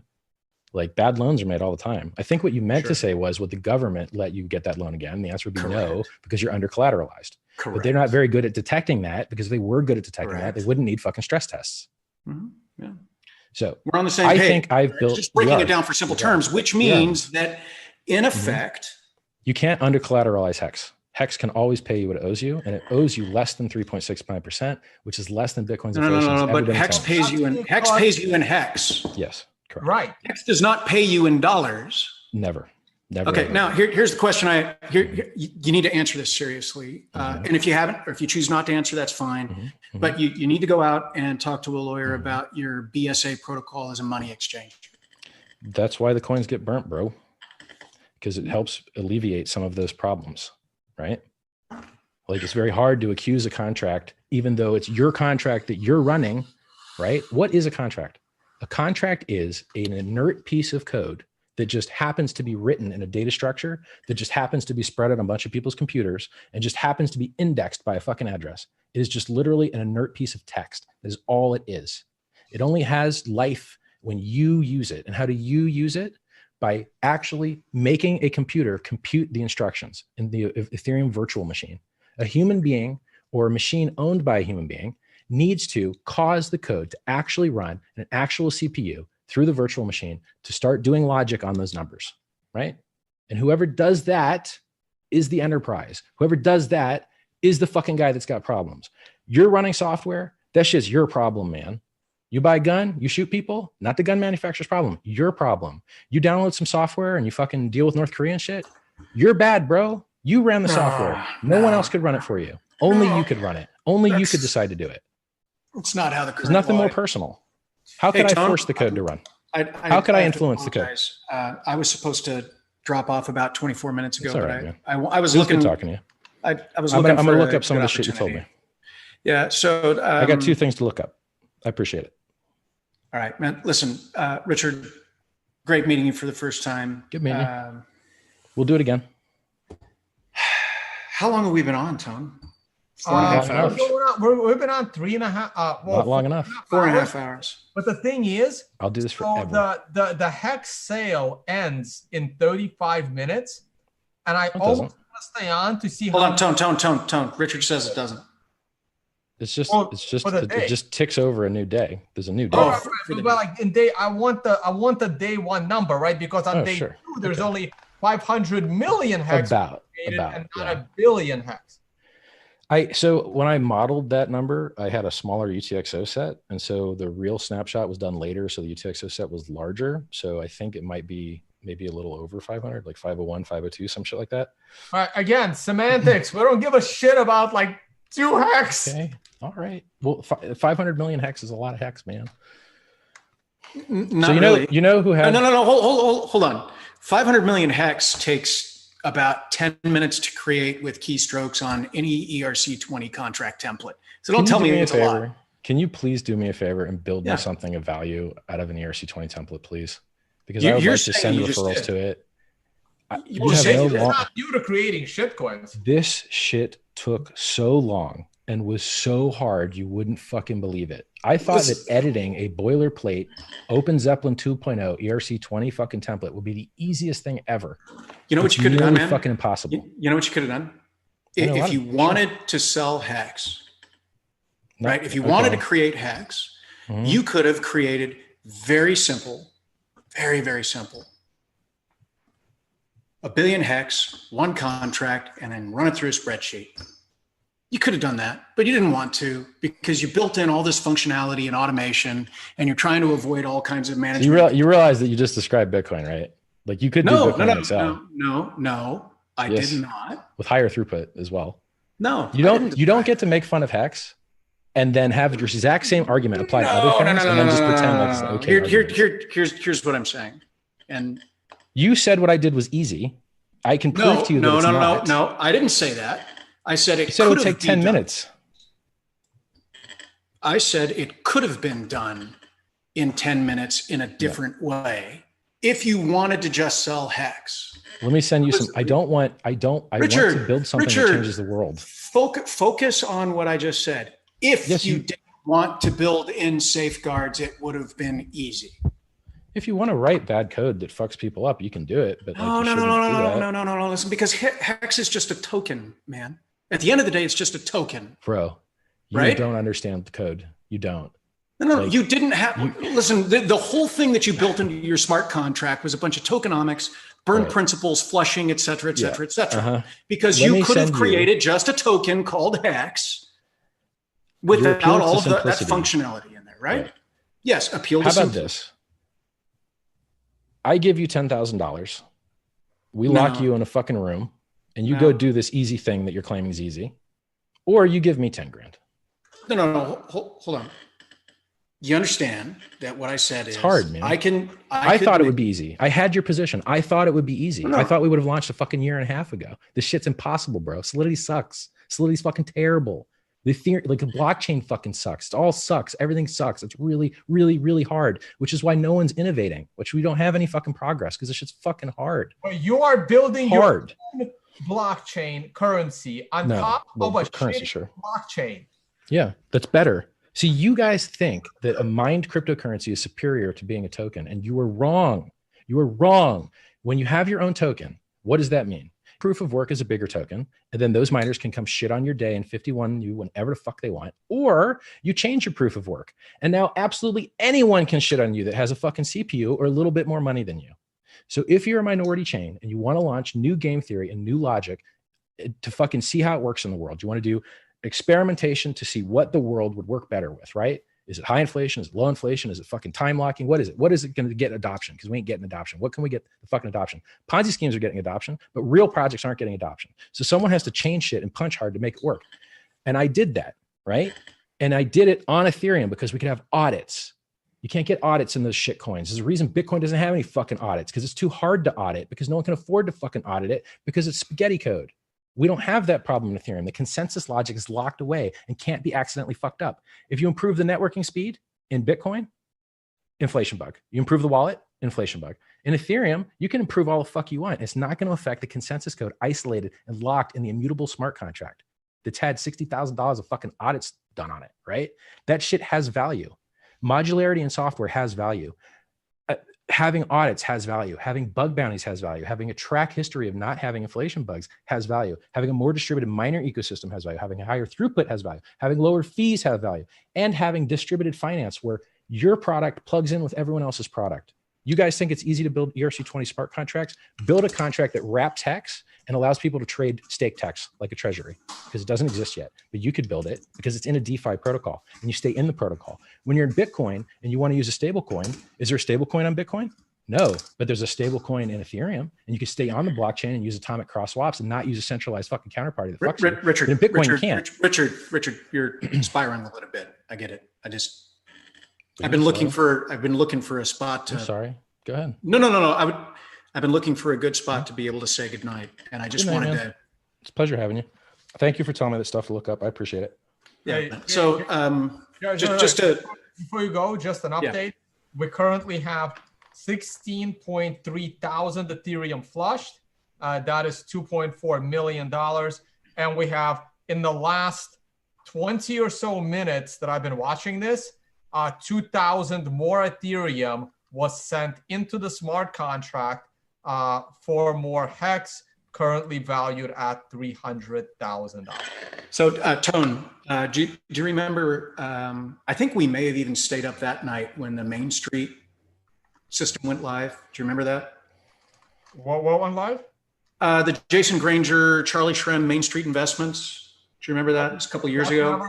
That never went live. We kind of stopped. No, it did. It did for a little while, and then it all blew up, and they couldn't make it work, and then it all got rewound, and it all imploded. Oh no, I don't know. I wasn't up for that one. I thought it never launched. No. It kind of did. What I'm curious to see, and what I'll be looking for, and Richard, you can say that you've done better than Charlie Shrem, is if your contract actually does what you've programmed it to do by dispersing or creating or minting this Hex in about 30 minutes, I guess. So I'm not saying that I approve of what you've done. I'm not saying that I approve of any of this, but from a functionality standpoint, if it works the way that you intended it to work, then congratulations. Thank you, sir. So, okay, so on that note, so Richard, in 27 minutes, will people get hex? It's up to them. They don't have to.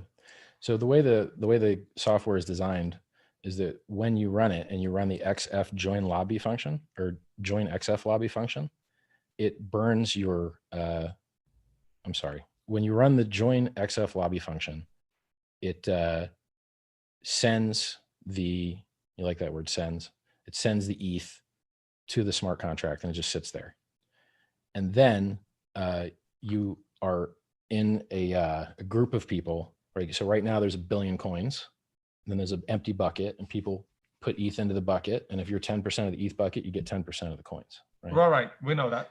So no one can mint those coins but you. So you're the one that you're the only person in the world that has the ability to mint those coins. Okay, so you have to run the leave XF. You have to leave the lobby to mint your coins. You don't ever have to do it. You could leave them there forever. Richard, I am under a dumb assumption that every single person that sent in Ethereum is going to want some hex for it. I understand that they might defer receipt for tax reasons. Stop. I understand that there are dumb people that will send in Ethereum and never, ever, ever get their hex. The way people sent in Bitcoin to get the Ethereum JSON files that they then lost and didn't care about the way it happened there. Okay, fine. So, I'm just saying that for tax deferral in the jurisdiction you live, it may be advantageous to you for a tax deferral purpose to not take receipts. Fine. We have that other places. Do you believe there will be at least one fucking person in the world that will have their hex in 25 minutes? Well, it depends on the block. There's a 300-second variance because we use block time. Jesus Christ! In an hour and a half, do you? I fucking have my screen up, bro. I don't even know the fucking contract address. Like, I gotta look it up. Let me fucking find the address and start clicking around and shit. I'm just focused on you guys. You guys are dicking around the internet. Like I'm just been sitting here talking to you. I don't know what the fuck's going on. You guys know what's going on. I want to know approximate. You can be off by 3 hours. Yeah. Yes. I think someone will use the XF leave lobby function and mint themselves some fucking hex is what I believe. Yeah. I believe that. Yeah. I would be very fucking surprised if that didn't happen. All right. So within about an hour, but as little as 25 minutes, but at least an hour from now, someone will have their hex, and we will see. Can you give me the flash address? Can you paste it to me? Sure. Thanks. How am I still awake? It's a fucking miracle. I thought our conversation was pretty good. I think we touched a lot of shit. We rehashed shit too many times. We could have went wider. Maybe if we do it again one day, we'll try that. There you go. Flash address sent. Thanks, man. So what happens is, and I mentioned this to you earlier, people say, oh, look, the software, the fucking, this website I'm looking at, it says that the balance of this open source thing is fucking this or whatever. And then you go on Etherscan and you're like, no, it's not. And you're like, yo, but you have to add up this other thing, right? Like you have to add the flush plus the contract, and then that total equals what you're looking at, right? So everything in blockchain is hard, man. I don't know why the function keeps running. Like what, the flush function? Yeah. I mean, I know it's public and anyone can run it, but why is someone running it? Like, why not? Because it costs money. Like you're doing the computation. You're making it happen. Like, why? I don't fucking know. Like, I have no idea. I may misunderstand the contract and have to re-review it and see that there's actually some other function that causes it to happen. Like it may occur. No, but then the contract would be empty, right? Like, I don't know. I have to review the code. All right. Jason had left. Right. Well, you're free to go get some sleep. Well, I'm kind of excited to watch this shit too, man. Aren't you curious what it's going to trade at and where it's going to trade and shit? I have no fucking idea. Okay. Ooh, let's talk about this then. I have no idea. Okay, fine. Like, how is Hex going to have a market value? Like, it's not going to be listed on any exchanges. Yeah, it is. In an hour. Which one? It should be. BIDESK, BIDESK said they're listing it. I'm on screen share and I'm going to look this up. What's it called? BIDESK. I think they're new. BID, like desk, like, office desk, but with the word buy in front of it. BuyDesk. Got it. Okay, let's take a look at BuyDesk. BuyDesk exchange. I never heard of this. Neither did I until they'd reached out. Okay, so they reached out to you to list the coin. Yeah. Okay. And then what do I do? Nothing. There's nothing. I just say, cool. Okay, great. So when they reached out to you to list the coin, why did they reach out to you to list the coin as opposed to simply listing the coin? What did they need from you? I don't know. They wanted me to mention that they were doing it, I believe. So they wanted me to like say that it was happening. They list a lot of coins, right? They're like a new exchange, right? Like they went from, I guess, listing nothing to listing more things. And so they just keep adding things. So we got added like a bunch of other things, right? I don't know anything about them. They fucking messaged me and said they wanted to list it. IDEX also did the same thing. Another company named Coin Something out of Canada called me up and said the same thing. People, you don't like the project. A lot of people love the project, love it. We got a shitload of volunteers, man. Remind us again what the project is. The world's first blockchain CD. No, but the first blockchain CD is not the project, right? Like the project is Hex, you mean? Better money than Bitcoin because you're smarter than Satoshi. We established this earlier in the show. We have more pumpamentals and we have better game theory and we run on a better network, but we don't have better liquidity. We can't act as a substrate as easily for other things, but I don't know.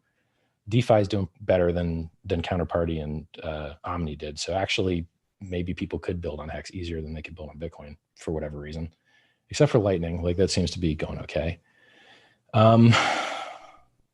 What else? Does Bitcoin do better? Okay, so it's got more on ramps. Okay, so here's the coin. Yeah. Here it is. We're waiting for the first trade of this coin. Can you check on EtherDelta and ForkDelta and see if it's on there? It might already be on there, right? Okay. Where do I go? Remember, you're talking to a guy that has never owned. I've never been to any of I've been to BuyDesk, but I've never been to EtherDelta or ForkDelta. I've never used them. I've never been to their website. I'm like you. I used to be a maximalist. Okay.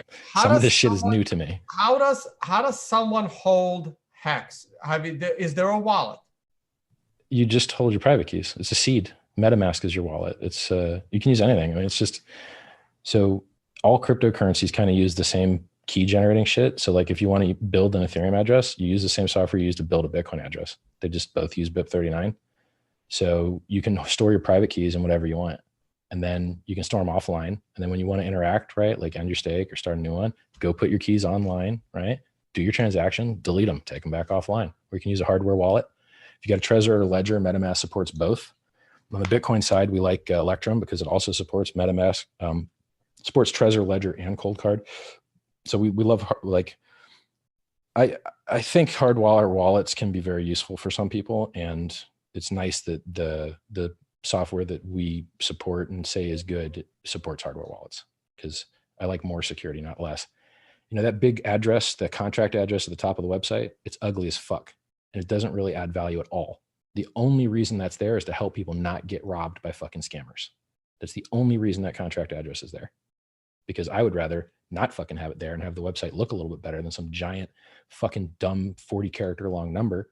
But I want people to not get scammed. So I told people not to interact with the contract until I said it was good on verbal to confirm, like, yeah, that's the real contract, Well, I want people to not get scammed too. And to me, Hex is an outright scam. Obviously, we disagree. That's the order book, right? Jesus Christ. There's orders in the book, right?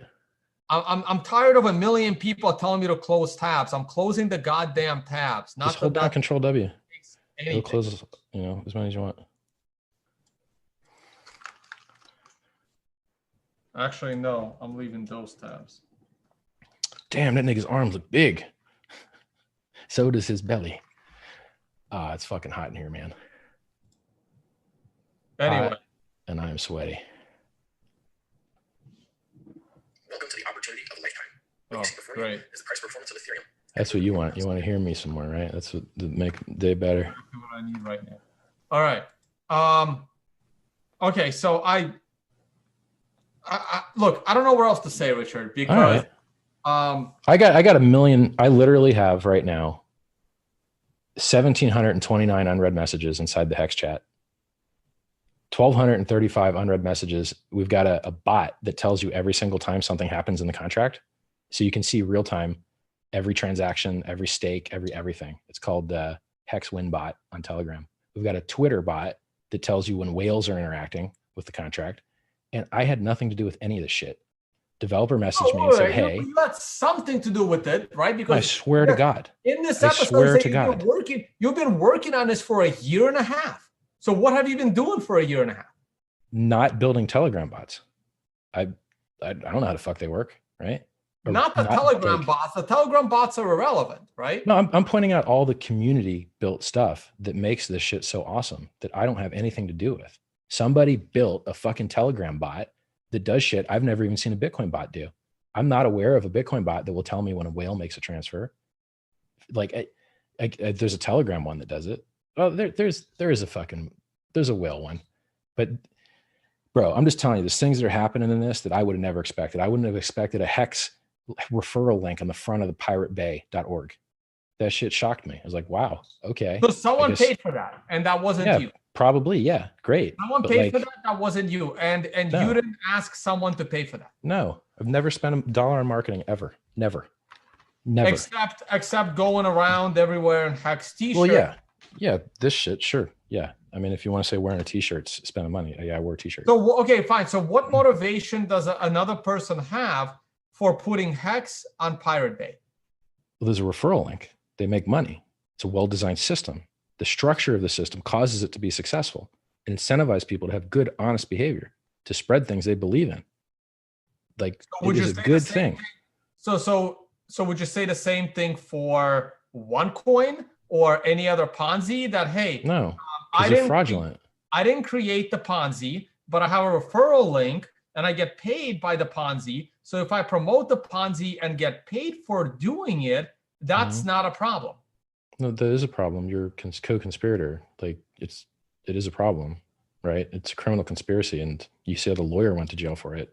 It's such a big problem that the lawyer went to jail. It's not that easy to get lawyers in jail. You got to really fuck up.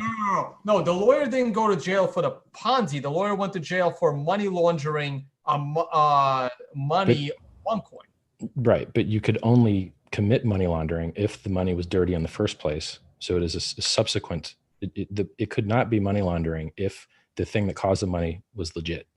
It would just be estate planning, right? Well, that's because the lawyer is a special case. The lawyer is the lawyer of OneCoin, right? But if a person is promoting OneCoin, I think that if you promote things that suck, that you should stop.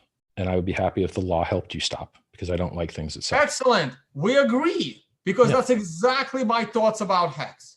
Right, but you have not said anyone's going to lose money. Are people going to lose money? It's not. It doesn't. Okay, let me play. Let me play a clip for you here. Where is it? Hold on. Are you going to play your? We're advertising like a Ponzi, and I throw my hands in the air clip. No. I'm not going to play your clip. I'm going to play another clip. Give me 1 second here. 1,793 messages. And I'm chatting with you, bro. So this better be good. Yeah, that sounds like my morning. That's how many messages. If I show you a fucking screenshot of my Telegram right now, it's fucking lit. So lit. Here we go. I'll play this for you. I'm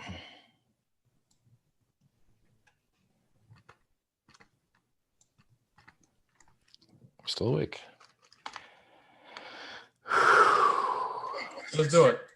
Questions. Yeah, I know this guy. He's the do you want to sell shitcoin guy? No, different. All right, Richard. Listen so that the audience can also listen. Questions. I had a question. I appreciate you guys making this happen and you being here, Derek. But the question I had, I've been going through ICOs and researching a little bit. And how safe are we here in the U.S. Not being an accredited investor investing in this ICO? How safe as you or for us? For myself. You guys are fine. I think one thing I've learned a lot in the industry, especially since working in the finances, as long as the people make money, nobody complains. Questions. Okay. So you agree? Yeah, I had a question. So you agree with that? I think I have a more specific and useful definition of the difference between a Ponzi, a scam, and a bubble, and a pyramid. A pyramid requires more than one level of referral with maximum middlemen between creator of value and user of value, whether it's a good or a service. Okay. Good definition, Richard. Thought leader. Well done. Okay, let's move on to Ponzi. Ponzi fails because it makes you promises it can't keep, because it promises you returns it can't pay, because it's not profitable, and it really just steals money from the new guys to pay the old guys until it can't do that shit anymore, and then it exit scams with whatever. Well, right. Well, Richard, you are completely avoiding that. You can always pay people money back because you are paying people money in the form of hex that you have created. Right? I can't pay anyone anything. Only you can pay yourself. Truly. Through a smart only you can pay yourself. You commissioned. Yeah. Yes, that's right. Right. I built it, and you could use it or not. And if you do use it, then you're responsible for using it. I don't get why. I don't understand why you think you can absolve yourself of responsibility because someone else built something. Do you think if I gave you a car, would that let you run people over? That's your responsibility, man. Legally and ethically, you are responsible for your own actions. I can't run your software for you. I can't mint your coins for you. I can't fucking do anything. I don't have any influence over you. I don't know who you are. I don't know where you are.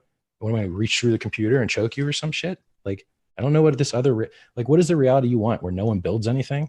Is that the reality? Because other people might use it wrong. So we can't build anything anymore. Doesn't make any sense. All right. Well, Richard, we still got 11 minutes until the 1 billion. And we can figure out, right? Like once the 11 minutes are up, we will know exactly how much, what we have to do is divide the number of Ethereum by the number of hex. And then the number of hex by the number of Ethereum. And we know exactly how much each hex is worth. Yeah, but just go on the wallet. It does that math for you already. It just declares it to you. Just go to go.hex.win. It already does that math for you. It's like the third column. I was doing that yesterday, trying to do that math, and I was like, oh shit, the math's actually already there. Just go to go.hex.win and you can see it real time, people, interacting with contract. It's just a window to the blockchain, is all it is. Yeah, I know, but I don't see it, right? I'm on it. Do you have MetaMask installed? No, of course not. I've never used Ethereum in my life. Bro, you got to try it, man. You got to try it. It's really good. I swear to God, it's really good. I mean, I've used a lot of fucking Bitcoin in my life, and this Ethereum shit's faster and easier, man. And the UI, try it. I've heard the same thing about heroin. I haven't tried that either. Bro, just go to metamask.io and click yes like 5 times, and then just uninstall it when you're done. I'm gonna pass on that. I can do the math myself. This is why I have a master's in finance. Hey man, did you know there's 19,655 ETH there now? Yeah, I'm aware. I'm looking at it. How much money is that? That's $3 million, isn't it?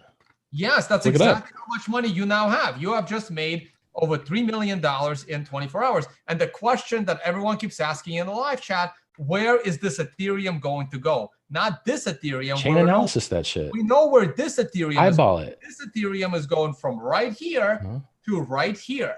Now, where is this Ethereum going? Let's remove the semantics. What is the plan for this Ethereum? Is there a plan for this Ethereum? Is there a roadmap for this? I am Ethereum? unaware of any plan. In 24 hours, it'll be a hell of a lot more Ethereum than it is right now. I bet so. I would be willing to take that bet.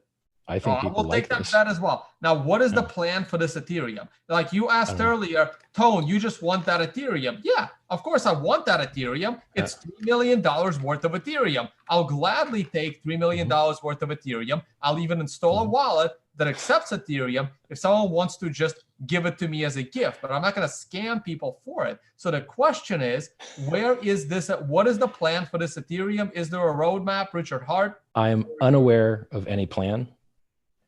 I fully advise you to have absolutely no expectation of any benefit whatsoever in any form from that Ethereum. Very firmly and strongly. I don't have an expectation, right? Like if this Ethereum, as mentioned earlier, if this Ethereum is spent on hookers and blow, I don't have an expectation of awesome. Of any. That's perfect. That's great. So who's going to be spending it and on what is the question. Now, just because I know where it's being spent, at least the Ethereum guys, when they collected 5,000 Bitcoin for their initial Ethereum sale, at least they had a roadmap of somewhat of a plan of what. That's a security that you're describing. You're describing a security. You give people money and then they do shit for you and they benefit you. That's a security. This is not a security. You're saying this is not a security. Right. So you're saying the reason why it's not a security is because you're not telling the public what this Ethereum is going to be spent for. No, in theory, they shouldn't have an expectation of profit from the effort of others because they just got paid $3 million in one day. In theory, there's other ways you could do that. You could say it would be used to harm them, right? And so you'd say, hey, you know, every dollar that you send here, we're going to kick the shit out of you. And then you're going to get this many ass kickings per dollar. You could do that. And you probably wouldn't be a security because the language of the security says that people have to expect the profit from solely the work of others. That's the language. I didn't write the fucking language. That word solely seems clunky to me, but it's there and it's doing a lot of work. And they put it there for a very specific reason because they care about who's doing more work.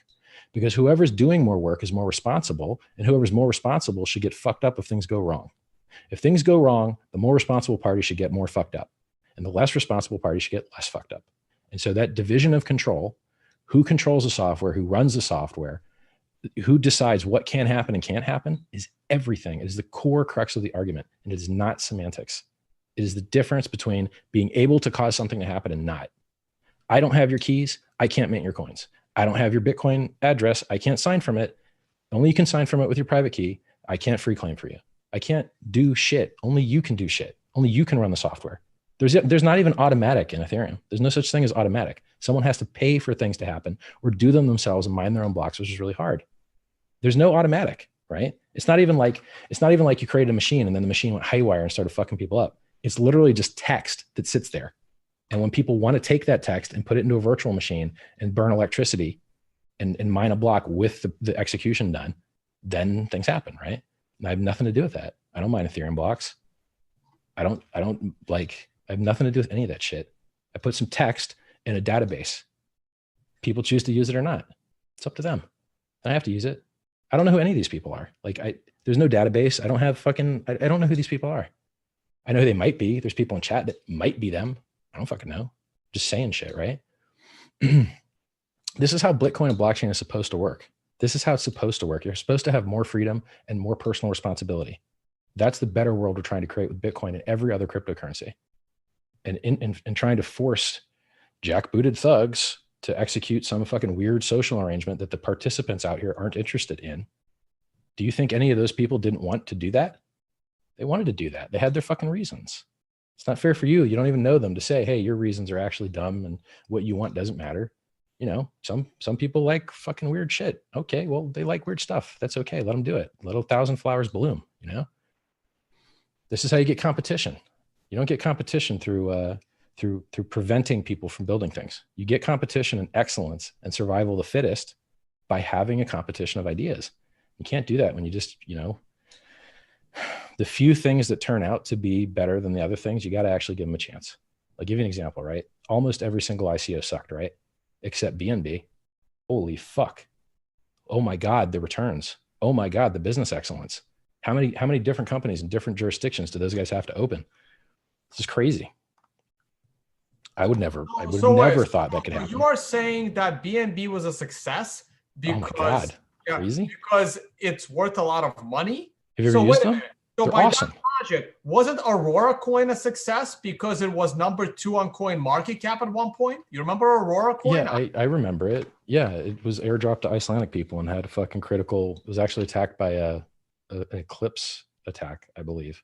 And it was number 2 on CoinMarket. Paycoin was number 3 on CoinMarketCap. And now I'm not appealing to market cap. I'm appealing to functionality regardless of price.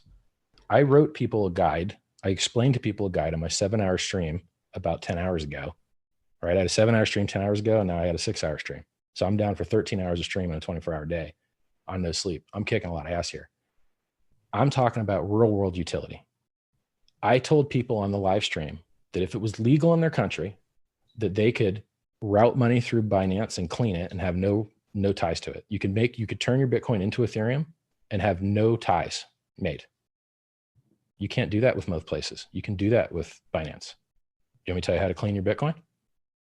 I'll tell you. It's easy. Can you hear me? Do you want me to tell you? Yeah, please. Okay, sure. Here's how it works. There's two ways that you can try and anonymize your stack. You can either use a routing layer, which has a pool of participants, and you hope that those participants don't all know each other, because then they know who you are. If it's really just all one guy in the pool and then you, everybody knows who you are because there's two of you, right? So you want an actual diverse pool, which, you know, Zcash never had because they had optional anonymity. And you've got another option. And your other option is to use ring signatures like Monero does. So you can take your Bitcoin, send it anywhere you want, and buy Monero, any exchange, right? KYC, all that shit. And now you've got a Monero, and now you're anonymous. But let's say you want to buy Ethereum. How do you get your Monero to Ethereum? You got to go somewhere where they don't AML KYC your ass. And so in Binance, there's less than a 2 BTC, no AML KYC. And they don't even ask for your name. You just give them any email address you want. It can be a throwaway email address. And be careful with that, because if anyone else can access it, they can steal your money, right? So I suggest you use a throwaway that you actually have a password to that only you can access. So you just you enter a username, enter a password, log in, click the trade window, deposit your Monero, go to the trade window, hit market order, hit 100%, hit sell from on the Monero ETH pair. And now you've got anonymous Ethereum, and you can send it wherever the fuck you want, because they don't know your IP. Well, I guess they could know your IP if you didn't use a proxy or VPN. But if you use a proxy or VPN, you're not giving them your name. You sent Monero to them, and they don't know your IP. So what do they know? They know fucking nothing. So if they got hacked, they don't have any of your data to lose. If some evil person wanted to extract your data, they couldn't get it. And now you just turned Bitcoin in to anonymous Ethereum in about fucking Richard, 10 minutes. There it is. That's it. It's 7 p.m. Eastern time. And I'm taking a screenshot of this. It hasn't closed yet, man. It's still got 8 seconds. Oh, no, wait. You're right. It did tick over. Okay. Okay. There's the screenshot. So we can add the two numbers together. That is 21,000 Ethereum, corresponding to approximately billion hex. 3 million. No, it's 47,500. Million for 3.1 million you got. You're talking about the cash. I'm talking about the number of hex that you got per ETH. In this day, which is ended, you got 47,570 something hex per ETH. 47,500 basically. 47,500 hex per ETH. Right. 1 ETH is $147, and you guys just got like 40 something thousand hex per each ETH. Now we gotta wait for. I need to write this down. Oh, look! Now the next day has 516 million. Okay, just about half. Say that number again. How much? How much hex per ETH? It was 47,570, I believe. 574. 47,574, I think was the number. So why do I care about that number? Because you can free claim now. You can claim free fucking hex with your Bitcoin signature now. You can do it now. You can mint your own free fucking hex right now if you've got your Bitcoin private keys. You go in your wallet and you make a signature. You want to do it anonymous. You don't trust the server. Do it through VPN. You want to not tie your addresses together? Do it through a VPN. Tie each Bitcoin address to a new Ethereum address, and then change your exit node every time. And then it's all totally separate. Are you really sure you want to be talking publicly about how to? Privacy is legal. You're allowed to have privacy. Privacy is legal, and you are allowed to have it. That's why you can buy VPNs. That's why you can wear a mask. That's why you don't have to tell people your name or how much money you have or what you're going to do. You have freedom and privacy in the United States. Maybe in some countries you don't. So yeah, I'm okay. And that's why I prefixed it with, as long as this is legal where you're at, right? You know, I don't really support people doing illegal stuff, but I do support you having privacy, because the advertisers are abusing you, right? The companies are abusing you. They're losing your data. And the only way to stop them from losing your data is for them not to have it, period. So I don't see how the world's a better place by having identity theft more from everyone knowing everything about you. So why am I telling you? here we go. So, no, so okay, fine. Go ahead, finish this. Yeah. So if you free claim right now, you're going to get 12,000 hex per Bitcoin, and people paid, what is it? They 47. You get about 4x more hex using the AA system if you were in yesterday than if you had free claimed. So if you had a Bitcoin, you would have got 12,000 hex claiming today. But if you had put in 1 ETH yesterday, you would have got 45,000 hex. You would have done 4 times better. So you could have got 4 Bitcoin worth of hex in free claim for 1 ETH yesterday. But now there's only half the supply because you waited. Now there's half the supply. So now the question is, okay, well, how many people are going to put ETH in the bucket today? So far, it looks like I don't actually have a good measurement for it because it's still showing a total ETH, which is tied not to just the day, but I think to the whole balance of the contract. So, well, right, until someone flushes this. So if someone can flush this as soon as possible, we will then know how much ETH is being collected for day 2. Yeah, something like that. This math gets hard when I'm this tired. So if you want to get a 10% bonus on your free stuff that other people paid for, but you didn't pay for, if you want to get a free bonus on that, then you can just click pumpamentals.com and you get 10% so more. Here's what I'm waiting for. I'm waiting for someone to claim their hex and then take it to this exchange and give me a market price. Well, they've already done it because we have a total supply now. So someone did it. You see the total supply going up? I see There's 292 hex now. I just saw it go up again. So the total supply of hex right now is 292 million, is what I see. So some people are already minting their coins because it's creating those coins now. So now that those coins exist, they can be listed places. So if you would look at BuyDesk, I'd be curious if they're trading. Right. So I want to know what this number is. Is this someone trying to buy or trying to sell?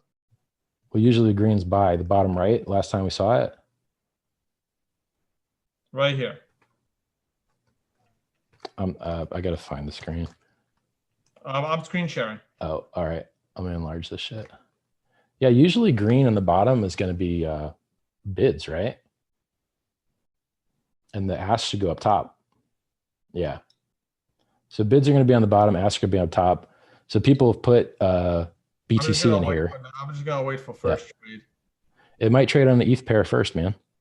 There's a USDT pair, an ETH pair, and a BTC pair. I bet it trades an ETH pair first. Where the hell do I find that? Top, yeah. I would just control click them and have the 3 windows.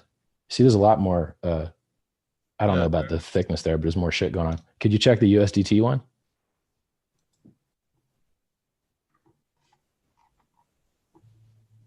Bottom left. Oh, you're on it. You got to click it on the bottom left. Yeah. So there's order depth on all 3 of them, but not on the ask side, right? Because the coins just got created. And who knows? Like, what is the likelihood that those 2 or 3 fucking people that minted their coins are gonna send them here? I have no idea.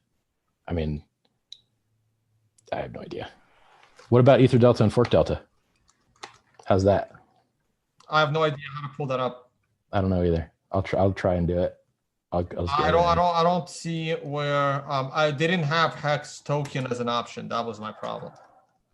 So I'm going to tokens and I don't see. It's probably not there yet. I don't see Hex on the list. You want to? I mean, apparently anyone can add it. Apparently, but you got to have MetaMask to do it. So you can't use these distributed exchanges unless you have MetaMask. The whole distributed finance economy runs on basically Ethereum and MetaMask. So if you ever want to see what they're doing, you got to install it, man. You can do it on a separate browser, right? You don't trust it? Do it on a separate browser. I'm just going to wait for someone to use this exchange that I never heard of to give me a market. All right. I hope it trades low. In live chat. I hope it trades low. I hope it trades low as fuck.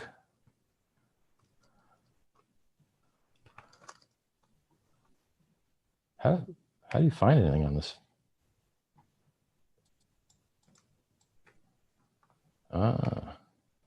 Okay. In case someone wants to roll numbers, here we go. There were, I guess I can put this in a calculator, or my calculator could be Google. Well, it's $3 million. I mean, it looks like 20K There it is. times 150. It's $3 million. That's the answer. That is how much Ethereum came in on day one into a wallet that may or may not be controlled by Richard Heart. Or you. Maybe you control it. Who knows? For me, prove you don't control it. It's impossible. I can't prove a negative. Bro, I could have slid some type of supercomputer in your back pocket, and this shit could have calculated all the private keys. But I'm not going to be accused of potentially controlling that wallet. You are. I don't know why you think being accused of having money is a crime, man. Oh shit, you got money. Oh no, people gave it to you because they wanted to. Oh fuck. Oh no. Like, what do you? They gave it to you for an expectation of profit when they sell the hex for more money. Well, you know what? Whoever made it worth more money and placed the higher order, man, you should incarcerate that guy because he's the one that made the higher money, right? Whoever moved whoever pressed the green button and removed liquidity from the ass side of the book and jumped across the bid-ask spread, that's the fucking guy that was responsible for the gains. Go get his ass, man. He enabled all these people by showing them gains, by pressing the green button. I found a way to scroll through all these coins, and boy, there are a lot of coins. Can I just type? No. I'm in the E's. There's a fuck token. Nice. Kick. We got every kind of token here. Oh, I'm not a spell anymore. Let's go back up. For the record, everybody, I'm usually smarter and less sweaty, but I've been up since longer than I can remember, so I don't know how I'm still awake, truthfully. And I can't find shit on this site. Well, let's try the other one. I bet my chat knows everything, man. All right, dude, I'm sweating to death. I'm going to hop off. Appreciate the talk. It was good talking to you. Thanks for having some, people that are in the space and qualified check the shit out. I think that's real good. I think that there are too many scams. Most things are fucking scams. And it is nice that you still go out there and fuck them up. I don't have the wherewithal for it. I didn't punch as hard and have the effect I wanted. So I called it quits on that shit. I'm glad to see you're still doing it. I hope that one day, I would love for you to have some rule that says, you know what? If one day a thing has this property, it's probably not a scam anymore. Because if you don't have that rule, then,